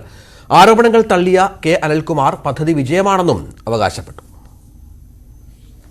മീനച്ചിലാർ, മീനന്തലയാർ, കോഡൂരാർ നദീ സംയോജന പദ്ധതിയിൽ അഴിമതി ആരോപിച്ചാണ് UDF ജില്ലാ കൺവീനർ ഫിൽസൺ മാത്യൂസ് വിജിലൻസിന് പരാതി നൽകിയത്. സൊസൈറ്റി ആക്ട് പ്രകാരം പ്രവർത്തിക്കുന്ന സംഘടന കഴിഞ്ഞ 3 വർഷമായി ഒരേ കണക്കാണ് സമർപ്പിച്ചത്. പുറത്തുനിന്നുള്ള ഫണ്ട് പിരിവുണ്ട്. സർക്കാരുമായി സഹകരിച്ച് ചെയ്യുന്ന പദ്ധതിയായതിനാൽ വിജിലൻസ് അന്വേഷിക്കണമെന്നാണ് ആവശ്യം. 4600 കിലോമീറ്റർ ഏതാണ്ടുണ്ട് ആകെ പുഴകളും നദികളും എന്ന് പറഞ്ഞ് അതിൽ കുറെ കണക്കുകളൊക്കെ അവർ പറയുന്നുണ്ട്. അത്രയും കിലോമീറ്ററുകൾ ആഴം കൂട്ടി തടസ്സം മാറ്റിയത്. എന്നിട്ടും കേരളത്തിൽ എവിടെയും വെള്ളപ്പൊക്കം ഉണ്ടായിരുന്ന സമയത്ത് കോട്ടയം പട്ടണത്തിലടക്കം 2 ദിവസത്തെ മഴ കൊണ്ട് വെള്ളപ്പൊക്കം ഉണ്ടായി. അത് ഇവിടെ വെള്ളപ്പൊക്കമൊക്കെ ഉണ്ടായിട്ടുണ്ട്. അത് ആഴ്ചകളോളം മഴ പെയ്യുന്ന ഘട്ടത്തിലൊക്കെ ഇവിടെ വെള്ളപ്പൊക്കം ഉണ്ടായിട്ടുണ്ട്. സ്വാഭാവികമായ വെള്ളപ്പൊക്കം ഒക്കെയാണ്. ഇതെല്ലാം ചെയ്തിട്ടും ഇതാണ് നടപടിയെങ്കിൽ ഇതിനുവേണ്ടി ഇതുവരെ ചെലവഴിച്ച പണം എത്രയാണ്, ഇതിനകത്ത് ചെലവഴിച്ച മനുഷ്യശേഷി എത്രയാണ് എന്നുകൂടെ കണ്ടെത്തണം. ആരോപണങ്ങൾ പദ്ധതിയുടെ സംയോജകൻ കൂടിയായ അഡ്വക്കേറ്റ് കെ അനിൽകുമാർ പൂർണ്ണമായും തള്ളിക്കളഞ്ഞു. സർക്കാരിന്റെ പണം ഉപയോഗിക്കുന്നില്ല. പ്രാദേശിക സമിതികളാണ് അതാത് സ്ഥലങ്ങളിൽ ചെയ്യേണ്ട കാര്യങ്ങൾ ചെയ്യുന്നത്. പാലാ ഉൾപ്പെടെയുള്ള നഗരങ്ങളിൽ വെള്ളം കയറാത്തത് പദ്ധതിയുടെ ഗുണം കൊണ്ടാണ് എന്നും കെ അനിൽകുമാർ പറയുന്നു. പാലാ കഴിഞ്ഞ് ഏറ്റുമാനൂർ കഴിഞ്ഞ് പന്നകന്തോടിന് ശേഷമുള്ള ഭാഗത്താണ് വെള്ളപ്പൊക്കം. പാമ്പാടിയിൽ 122 മില്ലിമീറ്റർ മഴയാണ് പെയ്തത്. കോട്ടയത്ത് 149 മില്ലിമീറ്റർ മഴയാണ് പെയ്തത്. ഈ അധിക മഴയാണ് ഇപ്പോൾ ഇവിടുത്തെ വെള്ളപ്പൊക്കത്തിന് കാരണം. അത് ഈ പദ്ധതിയുടെ ഏതെങ്കിലും പ്രവർത്തനവുമായി ഒരിക്കലും ബന്ധപ്പെടുന്ന കാര്യമേ അല്ല, സ്വാഭാവികമായി ഉണ്ടാകുന്ന കാര്യം മാത്രമാണെന്ന് സാമാന്യ ബുദ്ധിയുള്ളവർക്കറിയാം. പദ്ധതി നടപ്പായിട്ടും പടിഞ്ഞാറൻ മേഖലയാകെ വെള്ളത്തിലായത് ചൂണ്ടിക്കാട്ടി BJPയും രംഗത്ത് വന്നു. പ്രളയരഹിത കോട്ടയം എന്ന് പറഞ്ഞുകൊണ്ട് കൊട്ടിഘോഷിച്ച് നടത്തിയ പദ്ധതികളെല്ലാം ഇപ്പോൾ വെള്ളത്തിലാകുന്ന അവസ്ഥയാണ് ഇവിടെ കാണാൻ വേണ്ടി സാധിക്കുന്നത്. സാധാരണ ഒരാഴ്ച നീണ്ടു നിൽക്കുന്ന മഴയിലൂടെ വെള്ളം കയറിയിരുന്ന പ്രദേശങ്ങളിലെല്ലാം തന്നെ ഇപ്പോൾ 2 ദിവസത്തെ മഴ കൊണ്ട് തന്നെ അമിതമായ വെള്ളം കയറി വരുന്ന ഒരു കാഴ്ചയാണ് നമുക്ക് കാണാൻ വേണ്ടി സാധിക്കുന്നത്. വേമ്പനാട്ട് കായലിന്റെ ആഴം പൂർവ്വസ്ഥിതിയിലാക്കാതെ പടിഞ്ഞാറൻ മേഖലയുടെ ദുരിതം അവസാനിക്കില്ല എന്നാണ് നദീ സംയോജന പദ്ധതിയുടെ സംഘാടകർ ചൂണ്ടിക്കാട്ടുന്നത്. പ്രളയകാലത്ത് കോട്ടയത്തെ രാഷ്ട്രീയ വിവാദമായി ഇത് സോഷ്യൽ മീഡിയ പ്ലാറ്റ്ഫോമിൽ സജീവമാണ്. G Sreejith, news 18 Kottayam.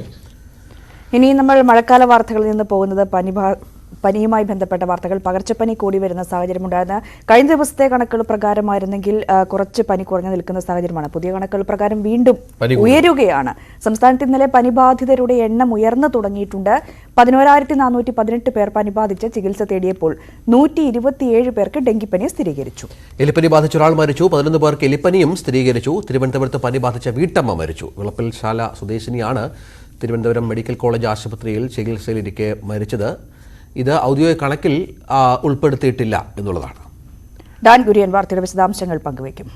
Dan, very good morning. എന്തായാലും ഈ പനിക്കേസുകളുടെ വാർത്തകളിലേക്ക് വരുമ്പോൾ അത് ഇങ്ങനെ ഉയർന്നു നിൽക്കുന്ന ഒരു സാഹചര്യമാണ്. ഒന്ന് കുറഞ്ഞെങ്കിലും വീണ്ടും ഉയരുന്നു.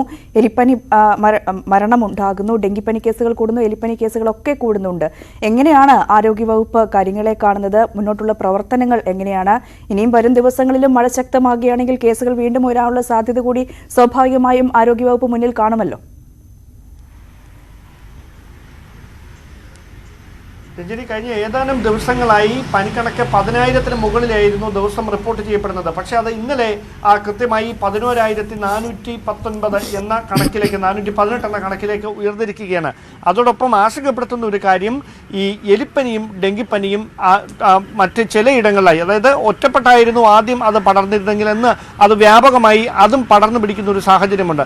അവിടെയാണ് ഇന്നലെ എലിപ്പനി ബാധിച്ച ഒരു മരണം തിരുവനന്തപുരത്ത് സ്ഥിരീകരിച്ചിരിക്കുന്നത്. വിളപ്പിൽശാല സ്വദേശിനിയാണ്. മെഡിക്കൽ കോളേജ് ആശുപത്രിയിൽ ചികിത്സയിലിരിക്കുകയാണ് മരണം സംഭവിച്ചിരിക്കുന്നത്. പക്ഷേ ഔദ്യോഗികമായ കണക്കുകളിൽ അത് ഉൾപ്പെടുത്തിയിട്ടുമില്ല. എന്തായാലും ഈ ഡെങ്കിപ്പനി ബാധിച്ചിരിക്കുന്നവരുടെ എണ്ണവും 127 ഇന്നലത്തെ കണക്കുകൾ പ്രകാരം. അപ്പോൾ ഈ ഓരോ ദിവസവും നിലവിലത്തെ സാഹചര്യത്തിൽ ഈ പകർച്ചപ്പനിയും ഒപ്പം തന്നെ ഈ എലിപ്പനിയും ഡെങ്കിപ്പനിയും ഒക്കെ കൂടി വരുന്ന ഒരു സാഹചര്യമുണ്ട്. അതുകൊണ്ട് തന്നെ കൃത്യമായ ജാഗ്രതാ നിർദ്ദേശം, മുൻകരുതലുകൾ ആരോഗ്യവകുപ്പും തദ്ദേശ സ്വയംഭരണ വകുപ്പും സംയുക്തമായാണ് എടുക്കുന്നത്. ഒപ്പം തന്നെ സ്കൂളുകൾ പ്രവർത്തിക്കുന്നുണ്ട്. കൊച്ചുകുട്ടികൾക്ക് പ്രതിരോധ ശേഷി ഉറപ്പാക്കുന്നതിന് വേണ്ടിയിട്ടുള്ള ക്രമീകരണങ്ങൾ അല്ലെങ്കിൽ അതുമായി ബന്ധപ്പെട്ട നടപടികളിലേക്കൊക്കെ വിദ്യാഭ്യാസ വകുപ്പിന്റെ കൂടി സംയുക്തമായ ഇടപെടലോടെ തന്നെയാണ് ആരോഗ്യവകുപ്പ് അത്തരം പ്രവർത്തനങ്ങൾ ഏകോപിപ്പിക്കുന്നത്. പ്രത്യേകിച്ച് ഈ മലിനജലം കെട്ടിക്കിടക്കുന്ന സാഹചര്യങ്ങൾ ഒഴിവാക്കുന്നതിന് വേണ്ടിയിട്ടുള്ള നടപടികൾ തദ്ദേശ സ്വയംഭരണ സ്ഥാപനങ്ങളുടെ സഹായത്തോടെ അടിയന്തരമായി യുദ്ധകാലാടിസ്ഥാനത്തിൽ തന്നെ നടപ്പിലാക്കുന്നുണ്ട്. ഒപ്പം തന്നെ ഈ പകർച്ചവ്യാധികൾ ഉള്ള സ്ഥലങ്ങളിൽ അല്ലെങ്കിൽ ഈ മലയോര മേഖലകൾ അല്ലെങ്കിൽ അത്തരത്തിലുള്ള കാർഷിക മേഖലകൾ ഇവിടെയെല്ലാം ഈ മെഡിക്കൽ ക്യാമ്പുകൾ നടത്തണമെന്ന നിർദ്ദേശം കഴിഞ്ഞ ദിവസം മുതൽ തന്നെ സൗജന്യ മെഡിക്കൽ ക്യാമ്പുകൾ നടത്തണമെന്ന തരത്തിലുള്ള നിർദ്ദേശം പ്രതിപക്ഷമടക്കം സർക്കാരിന് മുമ്പിൽ വെച്ചിട്ടുണ്ട്. അതടക്കമുള്ള കാര്യങ്ങളിൽ പരിഗണനകൾ ഉണ്ടായേക്കാം. അങ്ങനെയാണെങ്കിൽ ഇത്തരത്തിൽ പടർന്നു പിടിച്ചുകൊണ്ടിരിക്കുന്ന പകർച്ചപ്പനിയെ പ്രതിരോധിക്കുന്നതിന് വേണ്ടിയിട്ടുള്ള മെഡിക്കൽ ക്യാമ്പുകൾ സൗജന്യമായി തന്നെ സംസ്ഥാന വ്യാപകമായി നടപ്പിലാക്കുന്ന കാര്യത്തിലടക്കം വിശദമായ ചർച്ച ആരോഗ്യവകുപ്പിന്റെ ഭാഗത്ത് നിന്ന് സർക്കാർ സംവിധാനങ്ങളുമായി ബന്ധപ്പെട്ട് ഉണ്ടാകുമെന്നാണ് നമുക്ക് മനസ്സിലാക്കാൻ കഴിയുന്നത്. ഡാൻ, മറ്റൊരു പ്രധാന വാർത്തയിലേക്ക് ഡാൻ പോകേണ്ടത് യൂത്ത് കോൺഗ്രസിന്റെ സംസ്ഥാന തെരഞ്ഞെടുപ്പുമായി ബന്ധപ്പെട്ടാണ്. വോട്ടിംഗ് അത് പുരോഗമിക്കുന്നതിനിടയിൽ രഹസ്യ ഗ്രൂപ്പ് യോഗങ്ങളുമായി ഗ്രൂപ്പുകൾ ചേർന്നിട്ടുണ്ട്. മുതിർന്ന നേതാക്കളുടെ നേതൃത്വത്തിൽ എ ഗ്രൂപ്പ് രഹസ്യയോഗം ചേർന്നതിന് പിന്നാലെ സമാന നീക്കവുമായി ഐ ഗ്രൂപ്പും രംഗത്തെത്തി എന്നുള്ളതാണ്. ഡാൻ, അതിന്റെ വിശദാംശങ്ങൾ എന്താണ്? ഈ തെരഞ്ഞെടുപ്പ് ഏതാണ്ട് കുറച്ച് ദിവസം കൂടി ഉണ്ടാകും. അതിനുശേഷം ഉണ്ടാകാൻ പോകുന്ന സാഹചര്യങ്ങൾ അത് ഇപ്പോഴേ വിലയിരുത്തുകയാണോ ഗ്രൂപ്പുകൾ?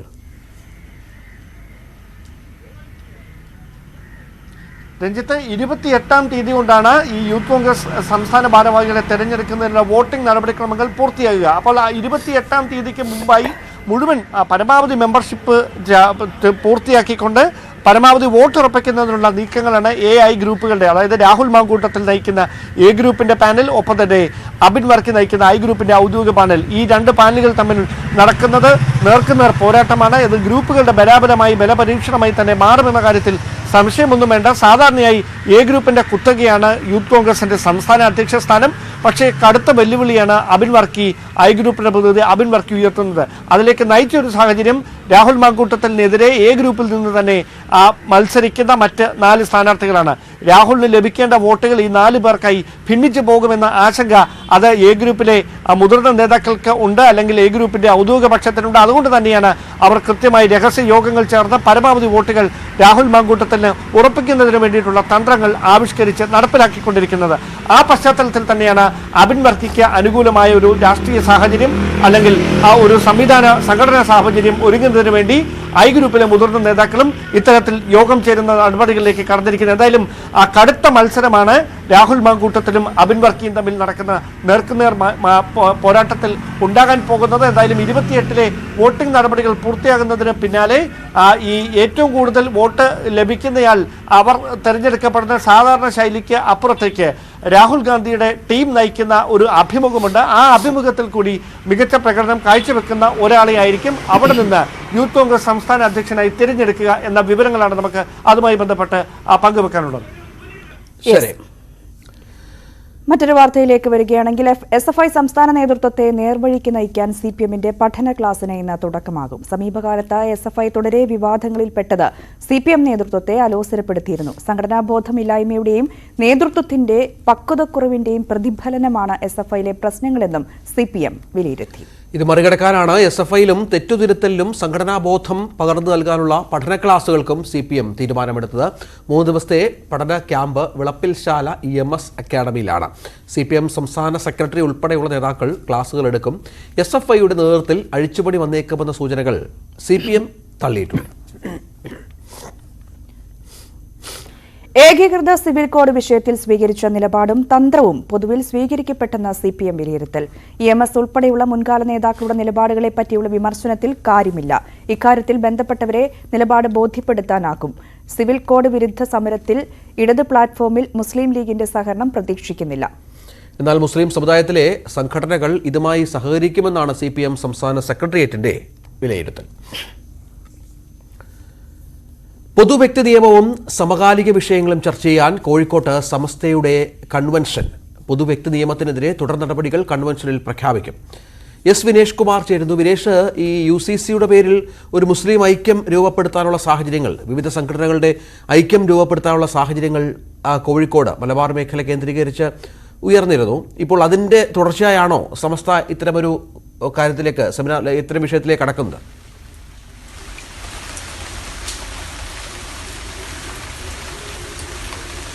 രഞ്ജിത്ത്, സാധാരണ നടക്കുന്ന ഒരു കൺവെൻഷൻ, അതായത് ഈ സമകാലിക വിഷയങ്ങൾ ചർച്ച ചെയ്യാൻ സംഘടിപ്പിക്കുന്ന ഒരു കൺവെൻഷനാണ്. സാധാരണ സമസ്ത ഇങ്ങനെ കൺവെൻഷൻ സംഘടിപ്പിക്കാറുണ്ട്. പക്ഷേ ഇത്തവണ ഇത് ഈ വിഷയത്തിലാണ്, പൊതു വ്യക്തി നിയമവുമായി ബന്ധപ്പെട്ടുകൊണ്ടുള്ള ചർച്ചയാണ് പ്രധാനമായും ഉണ്ടാവുക. കാരണം CPM അടുത്ത ദിവസം നടത്താനിരിക്കുന്ന വലിയൊരു സെമിനാർ കോഴിക്കോട് സംഘടിപ്പിച്ചിട്ടുണ്ട്. മുഖ്യമന്ത്രി പങ്കെടുക്കുന്നുണ്ട്, സീതാറാം യെച്ചൂരി പങ്കെടുക്കുന്നുണ്ട്. അങ്ങനെ CPMന്റെ പ്രമുഖ നേതാക്കളെല്ലാം തന്നെ പങ്കെടുക്കുന്ന ഒരു സെമിനാർ സംഘടിപ്പിക്കുന്നുണ്ട്.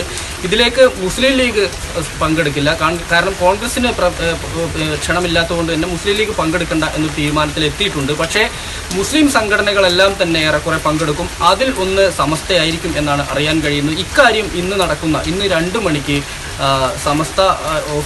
സമസ്ത ഭവനിൽ വെച്ചാണ് ഇത് സംബന്ധിച്ചുള്ള യോഗം ചേരുന്നത്, ഈ കൺവെൻഷൻ നടക്കുന്നത്. ഈ കൺവെൻഷനിൽ പങ്കെടുക്കണോ എന്നുള്ള കാര്യത്തിൽ ഒരു തീരുമാനമുണ്ടാവും. എന്തായാലും കാന്തപുരം വിഭാഗം ഉൾപ്പെടെ പങ്കെടുക്കാൻ തീരുമാനിച്ചൊരു സാഹചര്യത്തിൽ സമസ്തയും ഇതിൽ നിന്ന് വിട്ടുനിൽക്കില്ല. കാരണം ഒരു BJP ഇതര സംഘടനകൾ നടത്തുന്ന ഈ പൊതുവ്യക്തി നിയമത്തിനെതിരെ നടത്തുന്ന നീക്കങ്ങളിലെല്ലാം തന്നെ പങ്കെടുക്കണം എന്നുള്ളൊരു നിലപാട് സമസ്തയ്ക്കുണ്ട്, പൊതുവെ ഉണ്ട്.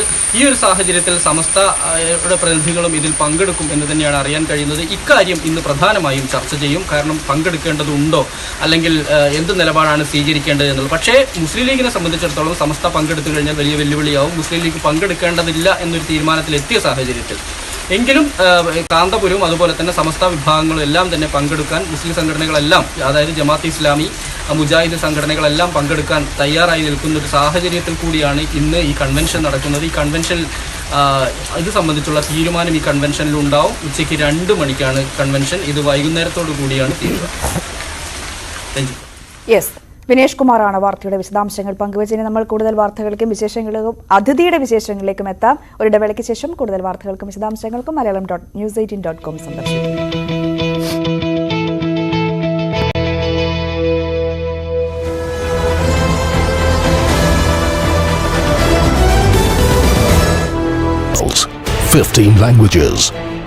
മഴക്കാലമായാൽ കോഴിക്കോട് വടകരയിലെ 70-കാരി ദേവിക്ക് ആശങ്കയാണ്. വീടിനു ചുറ്റും വെള്ളം കെട്ടിനിൽക്കുന്നതിനാൽ അപകടകരമായ യാത്രയാണ് ഇവരുടേത്. നാട്ടുകാർക്ക് നിർമ്മിച്ച നടപ്പാതയാകട്ടെ പാതി വരെ മാത്രമേ ഉള്ളൂ. ഇത് വൈക്കിലിശ്ശേരിയിലെ കുനിയിൽ ദേവിയുടെ വീട്ടിലേക്കുള്ള വഴിയാണ്. മഴക്കാലമായാൽ വെള്ളം നിറയും. പിന്നെ അരയോളം വെള്ളത്തിൽ നടന്ന് വീട്ടിലെത്തണം. പെൺമക്കൾ 2 വിവാഹിതരായതോടെ ഒറ്റയ്ക്കാണ് താമസം. ഗ്രാമപഞ്ചായത്ത് ഒരു നടപ്പാത നിർമ്മിച്ചിട്ടുണ്ട്. അതാകട്ടെ പകുതി ദൂരമേയുള്ളൂ. ഇതോടെ ഈ നിലയിലാണ് യാത്ര. എനിക്ക് ഒരു വഴിയില്ല പോവാൻ. ഈ ഫുട്പാത്ത് വന്ന് ഞങ്ങൾക്ക് വേണ്ടിയിട്ടാണ്.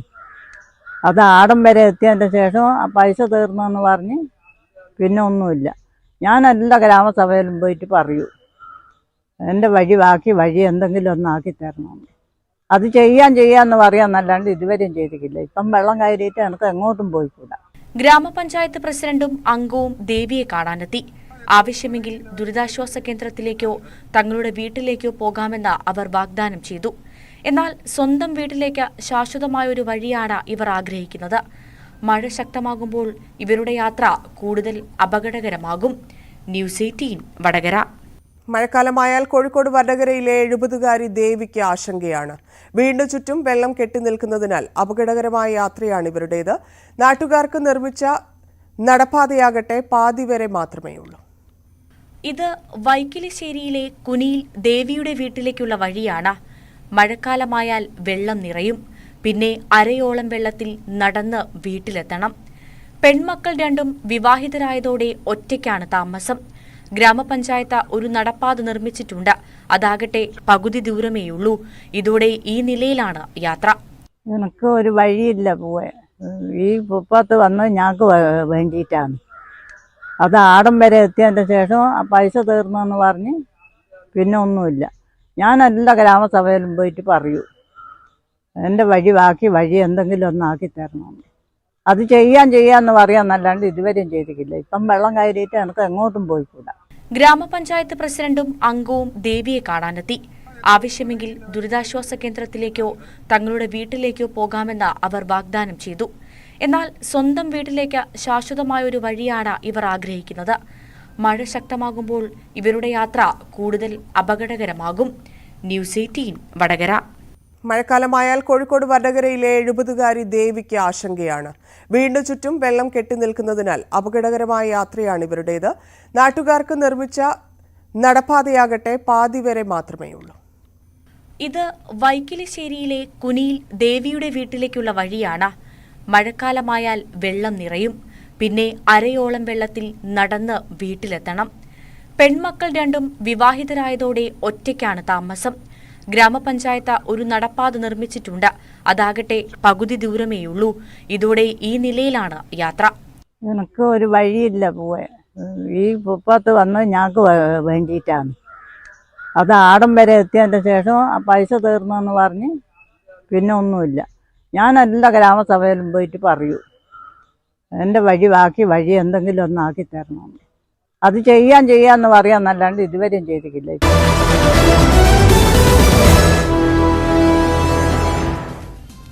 വീണ്ടും പ്രഭാത കേരളം തുടരുകയാണ്. ചില റിപ്പോർട്ടുകളിലേക്കാണ്. പരാധീനതകളോട് പൊരുതി കായിക മേഖലയിൽ കരുത്ത് തെളിയിച്ചിട്ടും രാജ്യത്തിനായി മത്സരിക്കാൻ കഴിയാതെ 2 കായിക താരങ്ങളുണ്ട്. പവർ ലിഫ്റ്റിംഗിൽ മികവ് തെളിയിച്ച കോഴിക്കോട് സ്വദേശികളായ അഭിരാമിക്കും അഞ്ജനയ്ക്കുമാണ് ലോക ചാമ്പ്യൻഷിപ്പിൽ മാറ്റുരയ്ക്കുന്നതിന് സാമ്പത്തികം തടസ്സമായിരിക്കുന്നത്. റുമാനിയയിൽ ഓഗസ്റ്റ് 23 മുതൽ സെപ്റ്റംബർ 5 വരെയാണ് മത്സരം. ശ്രീജിത്ത് സി കല്ലുമുട്ടിയുടെ റിപ്പോർട്ട്.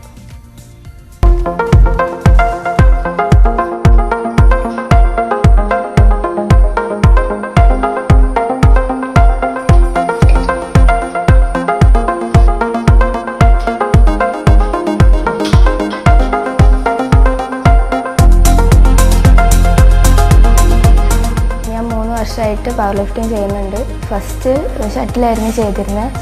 പിന്നെ കോവിഡ് വന്ന ടൈമിലാണ് പവർ ലിഫ്റ്റിംഗ് സ്റ്റാർട്ട് ചെയ്തത്. അച്ഛന് ഫസ്റ്റ് തന്നെ പവർ ലിഫ്റ്റിംഗ് ചെയ്യുന്നതിനോട് അതിനോട് ഇഷ്ടമായിട്ടാണ് പവർ ലിഫ്റ്റിംഗ് ചെയ്യാൻ തുടങ്ങിയത്. 5 നാഷണൽ ചാമ്പ്യനായി, പിന്നെ 2 റേസ് ചെയ്തു, അതിലും ചാമ്പ്യനായി. അതിൻ്റെ ഇതിലാണ് വേൾഡിലേക്ക് സെലക്ഷൻ കിട്ടിയത്.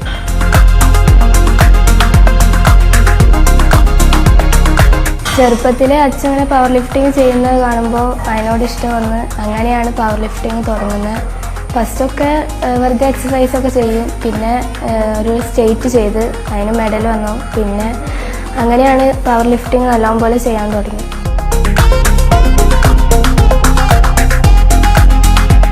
രണ്ട് ഏഷ്യ ചെയ്ത്. അപ്പോൾ വേൾഡ് ആദ്യമായിട്ടാണ് ചെയ്യുന്നത്. അതിൻ്റെ നല്ല ടെൻഷനുണ്ട്. പക്ഷേ നല്ലോണം പ്രാക്ടീസ് ചെയ്യുന്നുണ്ട്. നല്ലോണം ചെയ്യാൻ പറ്റുമെന്നാണ് തോന്നുന്നത്. സ്റ്റേറ്റും നാഷണലും നല്ലോണം ചെയ്യാൻ പറ്റിയിട്ടുണ്ട്. സ്കൂൾ വിട്ട് കഴിഞ്ഞിട്ടാണ് പ്രാക്ടീസ് ചെയ്യൽ. വൈകുന്നേരം 2 മണിക്കൂർ പ്രാക്ടീസ് ചെയ്യും. പിന്നെ ഫുഡിന് അങ്ങനെ പ്രത്യേകിച്ച് ഡയറ്റൊന്നുമില്ല. വെയിറ്റ് കൂടുന്ന സമയത്തൊക്കെ ഡയറ്റ് ചെയ്യും. അങ്ങനെ വേൾഡിലേക്കുള്ള പ്രാക്ടീസ് തുടങ്ങി. നല്ലോണം പ്രാക്ടീസ് ചെയ്യുന്നുണ്ട്.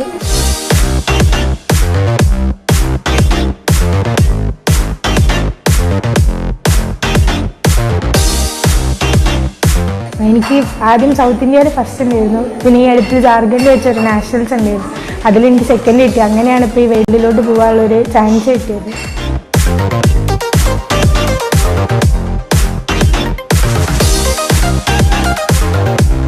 ഇതിലങ്ങനെ താല്പര്യം ഉണ്ടായിരുന്നില്ല. പിന്നെ ഞാൻ 8ാം ക്ലാസ് പഠിക്കുമ്പോഴാണ് ഇങ്ങോട്ടേക്ക് വന്നത്. അങ്ങനെ ഇവിടെ വന്ന് ചെയ്യാൻ തുടങ്ങിയപ്പോൾ എനിക്ക് ഇതിനുള്ളൊരു താല്പര്യമായി. അങ്ങനെ ഇവിടെ വരപ്പെത്തി.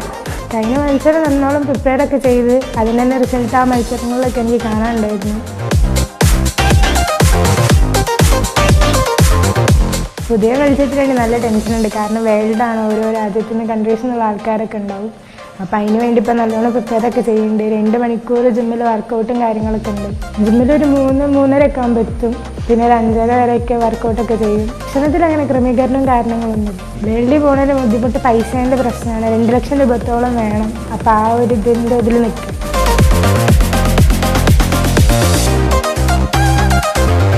ആദ്യം ഞാൻ ആന്ധ്രാപ്രദേശിൽ പോയിട്ടുണ്ടായിരുന്നു. പിന്നെ ജാർഖണ്ഡ്. അപ്പോൾ അവിടെയൊക്കെ കുറച്ച് പൈസേൻ്റെ ഒക്കെ ആവശ്യം വന്നു. അപ്പോൾ കുറച്ച് ആൾക്കാരൊക്കെ കുറേ പൈസയൊക്കെ തന്ന് അങ്ങനെയാണ് പോയത്. ഇപ്പോൾ വേൾഡിലോട്ട് കിട്ടിയപ്പോൾ നല്ല വലിയ പൈസ ഉണ്ട്. 2 ലക്ഷം രൂപത്തോളമാണ് വന്നത്. അപ്പോൾ പൈസ ഞാനിപ്പോൾ മുന്നിലൊരു തടസ്സമായിട്ട് നിൽക്കുന്നത്. അപ്പോൾ ആരെങ്കിലും ഞങ്ങളുടെ കാര്യം ഏറ്റെടുക്കുകയാണെങ്കിൽ ഞങ്ങൾക്ക് പോകാൻ പറ്റും. വേൾഡ് ഞങ്ങൾ ഏറ്റവും വലിയ ആഗ്രഹമാണ്. ഏതെങ്കിലും ഒരു മെഡൽ കിട്ടുമെന്നുള്ള നല്ലൊരു വിശ്വാസം തന്നെയുണ്ട് 2 പേർക്കും.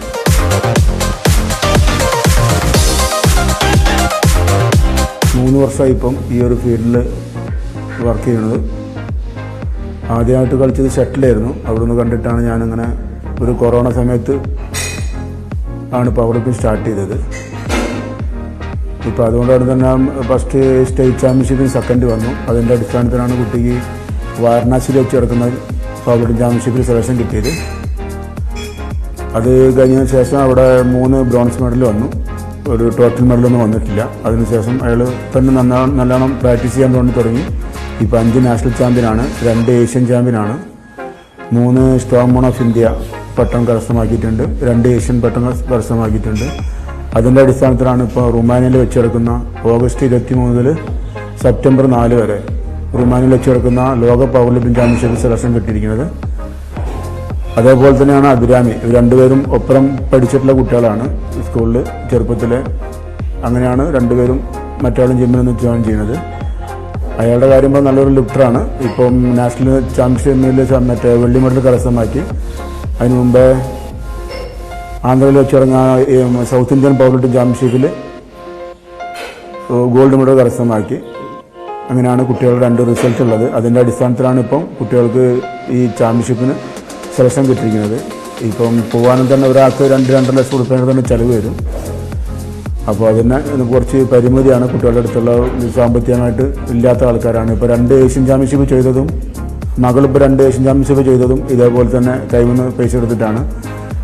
കുറച്ച് സ്കൂളിൽ നിന്ന് കുറച്ചുള്ള പൈസയും പിന്നെ നമ്മുടെ ജിം ഓണേഴ്സിൻ്റെ കുറച്ച് പൈസയും മാത്രമാണ് കുട്ടികൾക്ക് അന്ന് പോകാൻ വേണ്ടി കിട്ടിയിട്ടുള്ളത്.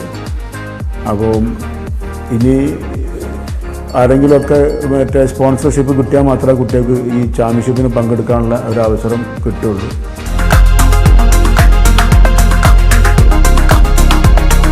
അഹമ്മദ് അബൂറിന് ലെറ്റർ കൊടുത്തിട്ടുണ്ട്. അപ്പോൾ അവർ പരിഗണിക്കാമെന്നാണ് പറഞ്ഞത്. കഴിഞ്ഞ പ്രാവശ്യം ഇതേ നേരത്തിന് ACG പോകുന്ന സമയത്ത് ലെറ്റർ കൊടുത്തതാണ്. പക്ഷെ അവർ അവിടെ ലെറ്റർ കിട്ടിയെന്ന് പറഞ്ഞിട്ട് ഒരു അറിയിപ്പ് കിട്ടാന്നല്ലാണ്ട് വേറെ ഒരു സഹായം കിട്ടിയിട്ടില്ല. അപ്പം അത് അപേക്ഷിക്കാണ്ടൊന്നുമില്ല. ഇപ്പം സർക്കാർ സഹായിക്കാൻ ആദ്യം നമുക്കൊരു ഇപ്പോൾ ഇൻ്റർനാഷണൽ ലെവലിൽ പോണ കുട്ടികൾക്കാണെങ്കിൽ ഒരു 50% സർക്കാർ കൊടുക്കായിരുന്നു. ഇപ്പം കഴിഞ്ഞ പ്രാവശ്യം പോയിട്ട് 2 ഏഷ്യ പോയിട്ടും ഒന്നും കിട്ടിയിട്ടില്ല കുട്ടികൾക്ക്. അപ്പം അത് കൂടിയും ശ്രമിക്കുന്നുണ്ട്. സർക്കാർ ഭാഗത്തു നിന്ന് എന്തെങ്കിലും ഒരു ഇടപെടലുണ്ടെങ്കിലേ കുട്ടികൾക്ക് മുമ്പോട്ട് പോകാനുള്ള ഒരു ഇതുണ്ടാവുള്ളൂ, ഒരു കഴിവുണ്ടാവുള്ളൂ. നല്ല പെർഫോമൻസ് ചെയ്യുന്ന കുട്ടികളാണ്. എന്തായാലും രണ്ടാളും എന്തെങ്കിലും മെഡലൊക്കെ മേടിച്ചിട്ട് ഇവിടെ ഇന്ത്യയിലേക്ക് എത്തുള്ളൂ. അത് തീർച്ചയാണ്. കൂടെ ഞാനും കൂടിയും കുട്ടികൾക്ക് ഒരു സപ്പോർട്ടിന് വേണ്ടി ഞാനും കൂടിയും പോകുന്നുണ്ട്. അപ്പോൾ അതൊരു ഭീമമായ സംഖ്യയാവും. 2 പേർക്ക് 5 ലക്ഷം രൂപയുടെ തന്നെ ചിലവ് വരും. ഇവർ 2 ചാമ്പ്യൻഷിപ്പിനും പോയത് ഇപ്പോൾ ഞങ്ങളുടെ കയ്യിൽ നിന്ന് കാശെടുത്തിട്ടാണ് പോയത്. നേരത്തെ പറഞ്ഞ മാതിരി മറ്റേ അവൾ പഠിക്കുന്ന സ്കൂളിലുള്ള ഒരു കുറച്ച് ഫേസ് പിന്നെ ജിം ഓണേഴ്സ് അസോസിയേഷൻ്റെ പേരിലുള്ള കുറച്ച് കാശ് മാത്രമേ കുട്ടികൾക്ക് കിട്ടിയിട്ടുള്ളൂ.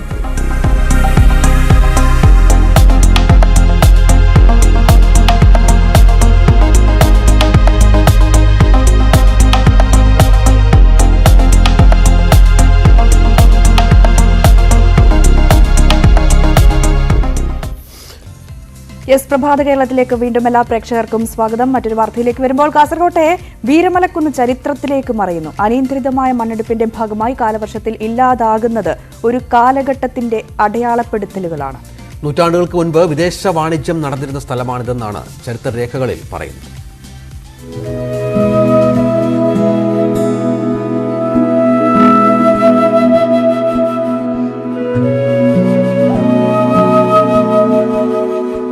അതിപുരാതന കാലത്ത് നീലേശ്വരം എന്ന തുറമുഖ നഗരത്തിന്റെ കാവൽ മാടങ്ങളായി ചെറിയ കോട്ടകൾ സ്ഥാപിച്ചിരുന്നു. ഇവയുടെ ചരിത്രാവിഷ്ടങ്ങൾ ബാക്കിയായ വീരമലക്കുന്ന് അനിയന്ത്രിതമായ മണ്ണെടുപ്പിന്റെ ഫലമായി കാലവർഷത്തിൽ ഇടിഞ്ഞ് ഇല്ലാതാവുകയാണ്.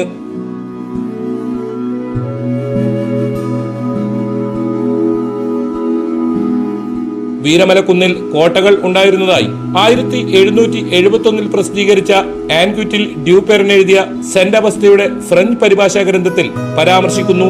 കോളനികൾക്ക് വേണ്ടിയുള്ള യൂറോപ്യൻ രാജ്യങ്ങളുടെ കിടമത്സരം ആരംഭിച്ച 17-ാം നൂറ്റാണ്ടോടുകൂടി ഡച്ചുകാർ വീരമലക്കുന്നിൽ കോട്ട കെട്ടി വാണിജ്യ കേന്ദ്രം സ്ഥാപിച്ചു. സംഭരണ കേന്ദ്രത്തിൽ നിന്നും പെരുമ്പടിയാറെന്ന് വിളിക്കപ്പെടുന്ന തേജസ്വിനി പുഴയിലൂടെ സമുദ്രമാർഗം യൂറോപ്പിൽ എത്തിച്ചേരുന്ന സുഗന്ധദ്രവ്യ വ്യാപാരത്തിന് പിന്നീട് ഫ്രഞ്ചുകാരുടെ ഭാഗത്തുനിന്ന് വെല്ലുവിളി ഉയർന്നു. കോലത്തിരിയുടെ പ്രദേശങ്ങളിൽ വിദേശ വ്യാപാരം നടത്താനുള്ള അവകാശം ഡച്ചുകാർക്ക് ലഭിച്ചിരുന്നെങ്കിലും 1750കളിൽ വീരമലക്കോട്ട ഫ്രഞ്ചുകാർ പിടിച്ചെടുത്തു. വീരമലയിലെ കോട്ടയിൽ നിന്നും ഫ്രഞ്ചുകാർ ഒഴിഞ്ഞു പോകണമെന്നും കോലത്തിരിയുടെ അധികാരപരിധിയിൽ പരിപൂർണ വ്യാപാരാവകാശം ഡച്ചുകാർക്കാണെന്നും സൂചിപ്പിച്ച് 1751 ഓഗസ്റ്റ് 7 മാഹിയിലെ ഫ്രഞ്ച് അധികൃതർക്ക് ഡച്ച് കമ്പനി അധികാരികൾ അയച്ച കത്ത് ഡച്ച് പുരാരേഖ ശേഖരത്തിൽ അമൂല്യ നിധിയായി സംരക്ഷിച്ചു പോരുന്നു.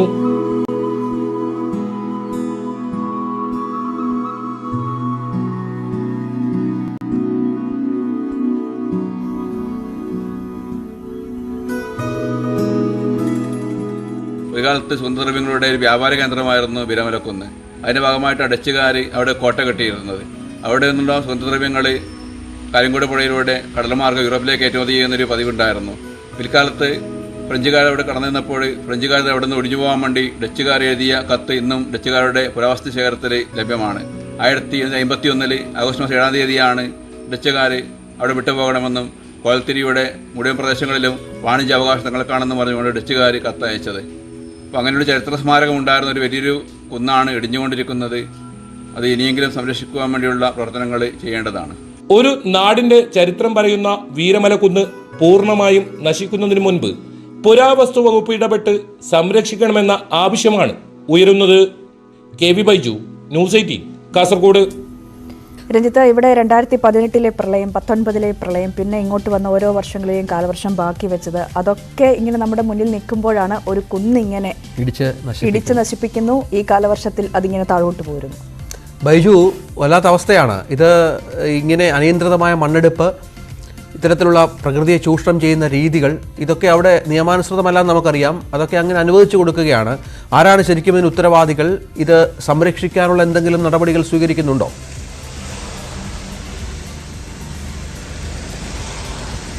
രഞ്ജിത്തെ, രഞ്ജിനി, ഗുഡ് മോർണിംഗ്. ഞാനിപ്പോൾ നിൽക്കുന്നത് ഈ വീരമലക്കുന്നിന്റെ താഴെയാണ്. നമുക്കിപ്പോൾ ദൃശ്യങ്ങളിലേക്ക് പോകാം. ഈ ദൃശ്യങ്ങളിൽ തന്നെ ഈ വ്യക്തമാണ്, ഈ കുന്ന് ഏത് സമയത്തും ഇടിഞ്ഞ് ഈ ദേശീയപാതയോട് തൊട്ടടുത്തായി നിൽക്കുന്ന ഒരു കുന്നുകൂടിയാണ് ഈ ചരിത്ര പ്രാധാന്യമുള്ള വീരമലക്കുന്ന്. ദൃശ്യങ്ങളിൽ നിന്ന് കാണാം, പല സ്ഥലങ്ങളിലും പൊട്ടൽ വന്ന് കിടക്കുന്നു. അതുമാത്രമല്ല, വെള്ളം കുത്തനെ ഒഴുകി വരുന്നു.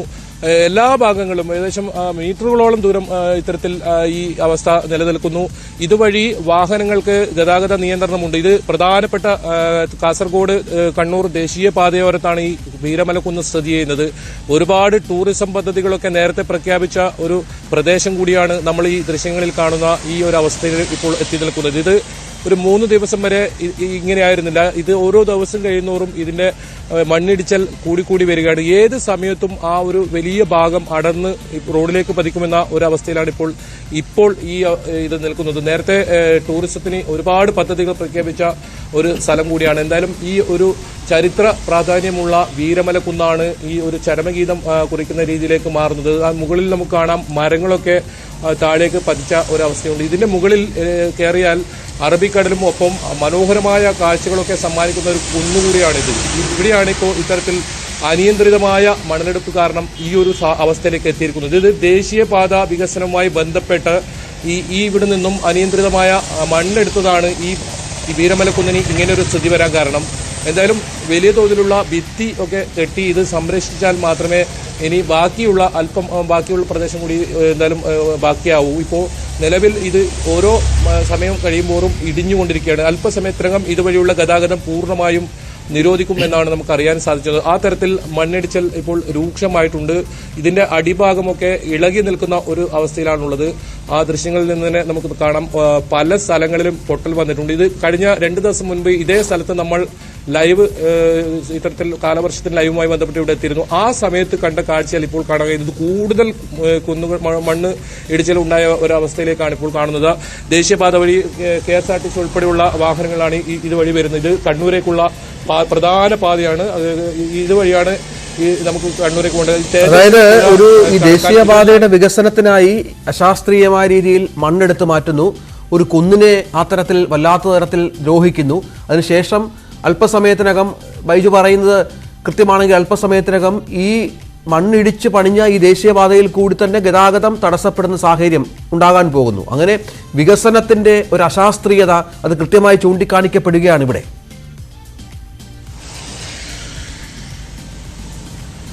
തീർച്ചയായും അങ്ങനെ തന്നെ പറയണം. ഈ ദേശീയപാത വികസനമായി ഇതിന് മണ്ണെടുപ്പ് നടത്തുമ്പോൾ തന്നെ വലിയ പ്രതിഷേധങ്ങൾ ഉയർന്നിരുന്നു. അന്ന് നിരവധി സംഘടനകളും അതുപോലെ പല പരിസ്ഥിതി പ്രവർത്തകരും ഇത്തരത്തിൽ ഈ കുന്നിടിച്ച് ഇത് മണ്ണ് കൊണ്ടുപോകുന്നതിനെതിരെ ശക്തമായി രംഗത്ത് വന്നിരുന്നു. കാലവർഷത്തിൽ വലിയ തോതിലുള്ള അപകടം ഉണ്ടാകുമെന്ന മുന്നറിയിപ്പ് നൽകിയിരുന്നു. ഇതൊന്നും വകവെക്കാതെ രാപ്പകൽ ഭേദമില്ലാതെ ഇവിടെ നിന്നും ഇത്തരത്തിൽ മണ്ണ് ഇടിച്ച് അടിയന്തരമായി പല ഭാഗങ്ങളിലേക്കും കൊണ്ടുപോയത് തന്നെയാണ് ഈ കുന്നിന് ഇപ്പോഴത്തെ ഈ ഒരു അവസ്ഥ ആവാൻ കാരണം. ഈ താഴെ ഭാഗത്തൊക്കെ നിരവധി കുടുംബങ്ങളും താമസിക്കുന്നുണ്ട്. ഏതെങ്കിലും കാരണവശാൽ ഈ കുന്ന് ഇടിഞ്ഞ് പോവുകയാണെങ്കിൽ വലിയ ഒരു ദുരന്തത്തിനായിരിക്കും നമ്മൾ കാതോർക്കേണ്ടത്. എന്തായാലും കഴിഞ്ഞ 3 ദിവസമായി ഇതുവഴിയുള്ള ഗതാഗത നിയന്ത്രണം ഏർപ്പെടുത്തിയിരുന്നു. ഇന്നിപ്പോൾ രാവിലെ വരുമ്പോൾ ഇതിലെ വാഹനങ്ങളൊക്കെ കടന്നു പോകുന്ന ഒരു സാഹചര്യമാണുള്ളത്. ഏതെങ്കിലും തരത്തിലുള്ള നിയന്ത്രണമില്ല. അല്പസമയത്തിനകം ഉണ്ടാകുമെന്നാണ് അറിയുന്നത്. ഇന്നലെ 3 JCB ഉപയോഗിച്ച് ഈ കാണുന്ന മണ്ണൊക്കെ നീക്കാനുള്ള ഒരു ശ്രമമാണ് നടന്നതെങ്കിലും നാട്ടുകാർ പറയുന്നത് ഇപ്പോൾ അതിനുശേഷം ഇന്നലെ രാത്രിയോടുകൂടി ആ ഒരു വലിയ ഭാഗം, ആ ദൃശ്യങ്ങളിൽ കാണുന്ന വലിയ ഭാഗം അടർന്ന് താഴേക്ക് വീഴുന്ന ഒരു സാഹചര്യമുണ്ടായി. എന്തായാലും ഈ കുന്നിനെ യഥാർത്ഥത്തിൽ ഈ മണ്ണെടുപ്പ് തന്നെയാണ് ഇതിൽ വ്യാപകമായ മണ്ണെടുപ്പാണ് ഇതിലെ ഈ ഒരു അവസ്ഥ. മുകളിൽ ദൃശ്യങ്ങൾ കാണാതെ മണ്ണിപ്പോൾ ഇടിഞ്ഞു വരുന്ന ഒരു കാഴ്ച ദൃശ്യങ്ങളിൽ നിന്ന് കാണാം. നമുക്ക് മുകളിൽ നിന്നും വളരെ അപകടകരമായ ഒരു സ്ഥലത്താണ് നമ്മളിപ്പോൾ നിൽക്കുന്നത് തന്നെ. അത്രയും മുകളിൽ നിന്നും മണ്ണ് ഒലിച്ച് താഴേക്ക് ഇറങ്ങുന്നതാണ് ഇപ്പോൾ ദൃശ്യങ്ങളിൽ കാണുന്നത്. ഇപ്പോൾ അല്പസമയം മുമ്പാണ് ഇത്തരത്തിലൊരു സംഭവം ഇപ്പോൾ ശ്രദ്ധയിൽപ്പെട്ടത്. നേരത്തെ നമ്മൾ വരുമ്പോൾ അത്തരത്തിലൊരു സംഭവം ഉണ്ടായിരുന്നത്. ഇപ്പോൾ മണ്ണ് മുകളിൽ നിന്ന് ഊർന്നു വരുന്ന ഇതാണ് ദൃശ്യങ്ങളിൽ കാണുന്നത്. അതുമാത്രമല്ല വെള്ളം കുത്തി ഒഴുകുന്ന ഒരു ദൃശ്യം ഇപ്പോൾ കാണുന്നുണ്ട്. ഇതൊക്കെ കഴിഞ്ഞ ദിവസങ്ങളിൽ ഇവിടുന്ന് കാണാൻ കഴിഞ്ഞില്ല. അടിഭാഗമൊക്കെ ഇളകി നിൽക്കുന്ന ഒരു അവസ്ഥയിലാണ് ഇപ്പോൾ ഉള്ളത്. എന്തായാലും വലിയ അപകടാവസ്ഥയിൽ തന്നെയാണ് ഇപ്പോൾ വീരമലക്കുന്നുള്ളത്. എന്തായാലും ചരിത്ര പ്രാധാന്യമുള്ള ഈ വീരമലക്കുന്ന് സംരക്ഷിക്കണമെന്ന ആവശ്യം ഉയരുമ്പോൾ ഏത് രീതിയിൽ സംരക്ഷിക്കുമെന്നതും ഒരു ചോദ്യചിഹ്നമായി തന്നെ മാറുകയാണ്. രഞ്ജിത്ത്, എന്തായാലും ബൈജു, ഇത് കണ്ണൂരിൽ നിന്നും മംഗലാപുരത്തേക്കായാലും കാസർഗോഡേക്കായാലുമുള്ള പ്രധാന പാതയാണ്, ദേശീയപാതയാണ്. കാലങ്ങളായി അവിടെ പണി നടക്കുന്ന ഒരിടം കൂടിയാണ്. ഇപ്പോൾ ഇത്രയും വർഷമായിട്ടും അവിടെ പണി പൂർത്തിയായിട്ടില്ല എന്നുള്ളത് മറ്റൊരു കാര്യം കൂടി. ഒപ്പം തന്നെ ഈ ദേശീയപാതയിലേക്ക് ഇത്തരത്തിൽ മണ്ണിടിഞ്ഞു വീഴുന്ന സാഹചര്യം ഉണ്ടാകുന്നു. അതും ചരിത്ര പ്രാധാന്യമുള്ള ഒരു മല കൂടിയാണ്. ആ മല ഇങ്ങനെ മൊത്തത്തിൽ ഇടിഞ്ഞു വരുന്ന സാഹചര്യം ഉണ്ടാകും. കൃത്യമായി ശാസ്ത്രീയമായ രീതിയിൽ കാര്യങ്ങളെ സമീപിക്കാത്തതിന്റെ ഫലമാണ് ഈ കാണുന്നത്. ഇനിയും വരും ദിവസങ്ങളിൽ മഴ ശക്തിപ്പെട്ടേക്കാം. അപ്പോൾ ഇതിന്റെ ഇരട്ടിയായേക്കാം ദുരിതം. അവിടെ ഗതാഗതം നിലവിൽ നിയന്ത്രണം ഏർപ്പെടുത്തിയാൽ അത് വലിയ പ്രയാസത്തിലേക്ക് കാര്യങ്ങൾ മാറുകയും ചെയ്യും. കാരണം കണ്ണൂരിൽ നിന്നായാലും കാസർഗോഡായാലും അങ്ങോട്ടും ഇങ്ങോട്ടും പോകുന്ന ആളുകൾ ഏറെ ചുറ്റി സഞ്ചരിക്കേണ്ട അവസ്ഥയിലേക്ക് കാര്യങ്ങൾ എത്തുകയും ചെയ്യും. ഇനിയൊരു പരിഹാരമാണ് ഇതിനാവശ്യം. ജനപ്രതിനിധികളുടെ അടക്കം ഭാഗത്ത് നിന്ന് ഈ പ്രശ്നത്തിന് പെട്ടെന്നൊരു പരിഹാരം കാണാനുള്ള ഒരു ഇടപെടൽ ഉണ്ടാകുന്നുണ്ടോ? ബൈജു, സ്വാഭാവികമായും അത്തരത്തിലുള്ള ആളുകളുമായും അവിടുത്തെ MLA-മാരും ഒക്കെ ബന്ധപ്പെട്ട് കാണുമല്ലോ. ഒരു പരിഹാരം നമുക്കുടൻ പ്രതീക്ഷിക്കാൻ കഴിയുമോ ബൈജു?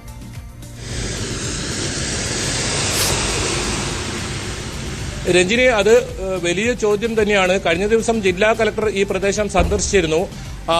ആകെ ചെയ്തത് ഇതുവഴിയുള്ള ഗതാഗതം നിയന്ത്രിക്കുക, അതായത് ചരക്ക് വാഹനങ്ങൾ മാത്രം ഇതിലെ കടത്തിവിടുക, മറ്റു വാഹനങ്ങൾ കയ്യൂർ വഴിയും ഒപ്പം പടന്ന വഴിയും ചുറ്റി പോകുന്ന ഒരു അവസ്ഥ. ആ രീതിയിലുള്ള ഒരു നിയന്ത്രണം ഏർപ്പെടുത്തിയതല്ലാതെ ഇപ്പോൾ ഇന്നലെയൊക്കെ ഈ പ്രദേശത്ത് JCB ഒക്കെ 3 JCB ഒക്കെ ഉപയോഗിച്ചായിരുന്നു ഇവിടെ ഇതിനുള്ള ഒരു ശ്രമം നടന്നത്. പക്ഷേ നാട്ടുകാർ ഇപ്പോൾ രാവിലെ നമ്മോട് പറഞ്ഞത് ഇത് കൂടുതൽ മണ്ണിടുന്നതിലേക്ക് മാത്രമേ അത് വഴിവെച്ചിട്ടുള്ളൂ എന്നാണ്. അത്തരത്തിൽ ഇത് ഇപ്പോൾ രഞ്ജിനി സൂചിപ്പിച്ചതുപോലെ തന്നെ കാലവർഷ ആരംഭം, അതായത് ഒരു 5 ദിവസത്തെ മഴയാണ് ഇവിടെ ആകെ ഉണ്ടായിരുന്നത്. 5 ദിവസത്തെ മഴയിലാണ് ഇപ്പോൾ ഈ ഒരു അവസ്ഥയിലുള്ളത്. ഇനിയിപ്പോൾ മഴ കൂടുതൽ ശക്തി പ്രാപിക്കും. അടുത്ത ആഴ്ചയോടുകൂടി മഴ ശക്തമായ മഴയുണ്ടാകുമെന്ന മുന്നറിയിപ്പ് ഇപ്പോൾ നിലനിൽക്കുന്നുണ്ട്. എന്തായാലും ആ ഒരു സമയത്ത് ഇതിന്റെ ഒരു അവസ്ഥ എന്തായിരിക്കുമെന്ന് നമുക്കിപ്പോൾ ഊഹിക്കാൻ പോലും പറ്റാത്ത അവസ്ഥയാണ്. ഇത് ദൃശ്യങ്ങളിൽ നിങ്ങൾക്ക് മനസ്സിലാവുമായിരിക്കും. ദേശീയപാതയോട് തൊട്ടുരുമി നിൽക്കുന്ന പ്രദേശമാണ്. ഈ മല ഏതെങ്കിലും കാരണവശാൽ ഇടിഞ്ഞു വീഴുകയാണെങ്കിൽ ഇത് എത്ര വലിയ അപകടമാണ് ക്ഷണിച്ചു വരുന്നതെന്ന് ഓർമ്മ വേണം. അത്രത്തോളം ദുരന്തമായിരിക്കും ഉണ്ടാവുക. ഇത് മനസ്സിലാക്കി തന്നെയാണ് ജില്ലാ ഭരണകൂടം ഇതുവഴിയുള്ള ഒരു ഗതാഗത നിയന്ത്രണത്തിന് ഒരു നിയന്ത്രണം കൊണ്ടുവന്നത്. പക്ഷേ അത് ഇപ്പോൾ ഈ രാവിലെ ഒരുപാട് വാഹനങ്ങൾ ഇതുവഴി ഇപ്പോൾ കടന്നു പോകുന്നത് നമുക്ക് കാണാൻ പറ്റി. ചെറുവാഹനങ്ങളടക്കം ഈ ഒരു അപകടകരമായ സാഹചര്യത്തിൽ കൂടി തന്നെയാണ് വാഹനങ്ങളൊക്കെ കടന്നു പോകുന്ന ഒരു അവസ്ഥയുള്ളത്. എന്തായാലും ഈ കുന്ന് ഇപ്പോൾ ഇത് ഇവർ നന്നാക്കും എന്ന് പറയുമ്പോൾ, ഇത് ഏതെങ്കിലും തരത്തിൽ മണ്ണ് നീക്കുമെന്ന് പറയുമ്പോഴും കൂടുതൽ അടിഭാഗത്തു നിന്നും മണ്ണ് ഇളകി വന്ന് കൂടുതൽ മണ്ണിടിച്ചിൽ ഉണ്ടാവുന്ന ഒരു സാഹചര്യമുണ്ട്. അത് ഏതെങ്കിലും തരത്തിൽ ഇപ്പോൾ ഈ കാലവർഷത്തിൽ ഇതൊന്നും ചെയ്യാൻ കഴിയാത്ത ഒരു അവസ്ഥയിലാണ് ഇപ്പോൾ ഉള്ളത്. എന്തായാലും KV ബൈജു ആണ് അവിടുത്തെ നിന്നും സാഹചര്യം വ്യക്തമാക്കിയിട്ടുള്ളത്. ഇനി മഴ കനത്താൽ ഇനി ബാക്കി കാര്യം പറയേണ്ടാത്ത അവസ്ഥയിലേക്ക് കാര്യങ്ങൾ പോവുകയാണ്. ആ മലം ഒരുപക്ഷെ മൊത്തത്തോടെ വരാനുള്ള സാധ്യതയുണ്ട്. ഇപ്പോഴും ഇടിഞ്ഞുകൊണ്ടിരിക്കുന്ന സാഹചര്യമാണ്. ബൈജു റിപ്പോർട്ട് ചെയ്യുമ്പോഴും നമ്മളത് കണ്ടു. നമുക്കിനി പത്രം 18ലേക്ക് പോകണം. പത്രം 18ൽ മനു ഭാരത് ചേരും. മനു, എന്തൊക്കെയാണ് പത്രം 18ൽ പ്രധാന വിശേഷങ്ങൾ? Good morning Ranjith, good morning Ranjini. ഈ രാഹുൽ ഗാന്ധിയെ നിരാശപ്പെടുത്തുന്ന കോടതി വിധിയാണെന്ന് പ്രധാനമായി പത്രങ്ങളെല്ലാം തന്നെ ഒന്നാം പേജിൽ എടുത്തിരിക്കുന്നത്. ഏതായാലും അത് വിശദമായി നോക്കാം. പത്രം 18ലേക്ക് സ്വാഗതം.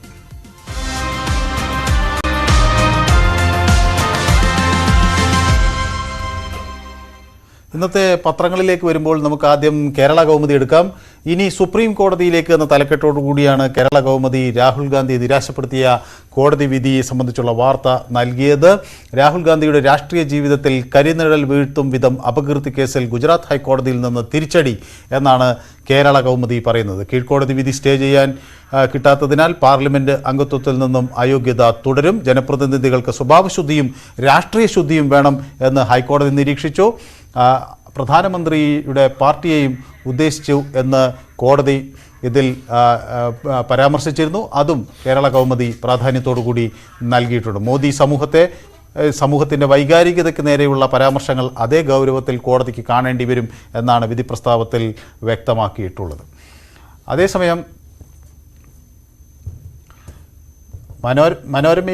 അതേസമയം മാതൃഭൂമിയിലേക്ക് വരുമ്പോൾ മാതൃഭൂമിയിൽ കഴിഞ്ഞ ദിവസം അന്തരിച്ച ആർട്ടിസ്റ്റ് നമ്പൂതിരിയുടെ സംസ്കാര ചടങ്ങുകളെ സംബന്ധിച്ചുള്ള വാർത്തയാണ് വലിയ പ്രാധാന്യത്തോടുകൂടി നൽകിയിട്ടുള്ളത്.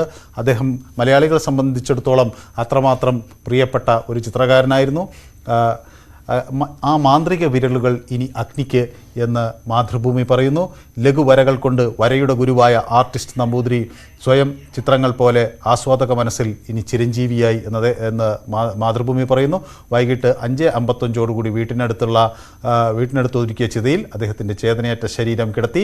ആചാരപൂർവമായ ചടങ്ങുകൾ, ഔദ്യോഗിക ബഹുമതികൾക്ക് ശേഷം മൂത്ത മകൻ പരമേശ്വരൻ നമ്പൂതിരി ചിതയ്ക്ക് തീ കൊളുത്തി. അങ്ങനെ ആർട്ടിസ്റ്റ് നമ്പൂതിരി ഇനി ഓർമ്മകളിൽ തിളങ്ങും. അദ്ദേഹം ചിരഞ്ജീവിയായി എന്ന് മാതൃഭൂമി വ്യക്തമാക്കുന്നു. ഭീമൻ രഘു കഴിഞ്ഞ ദിവസം CPM ആസ്ഥാനത്ത് AKG സെൻറ്ററിൽ എത്തിയതിൻ്റെ ഒരു മനോഹരമായ പടം ഇന്ന് മാതൃഭൂമി നൽകിയിട്ടുണ്ട്.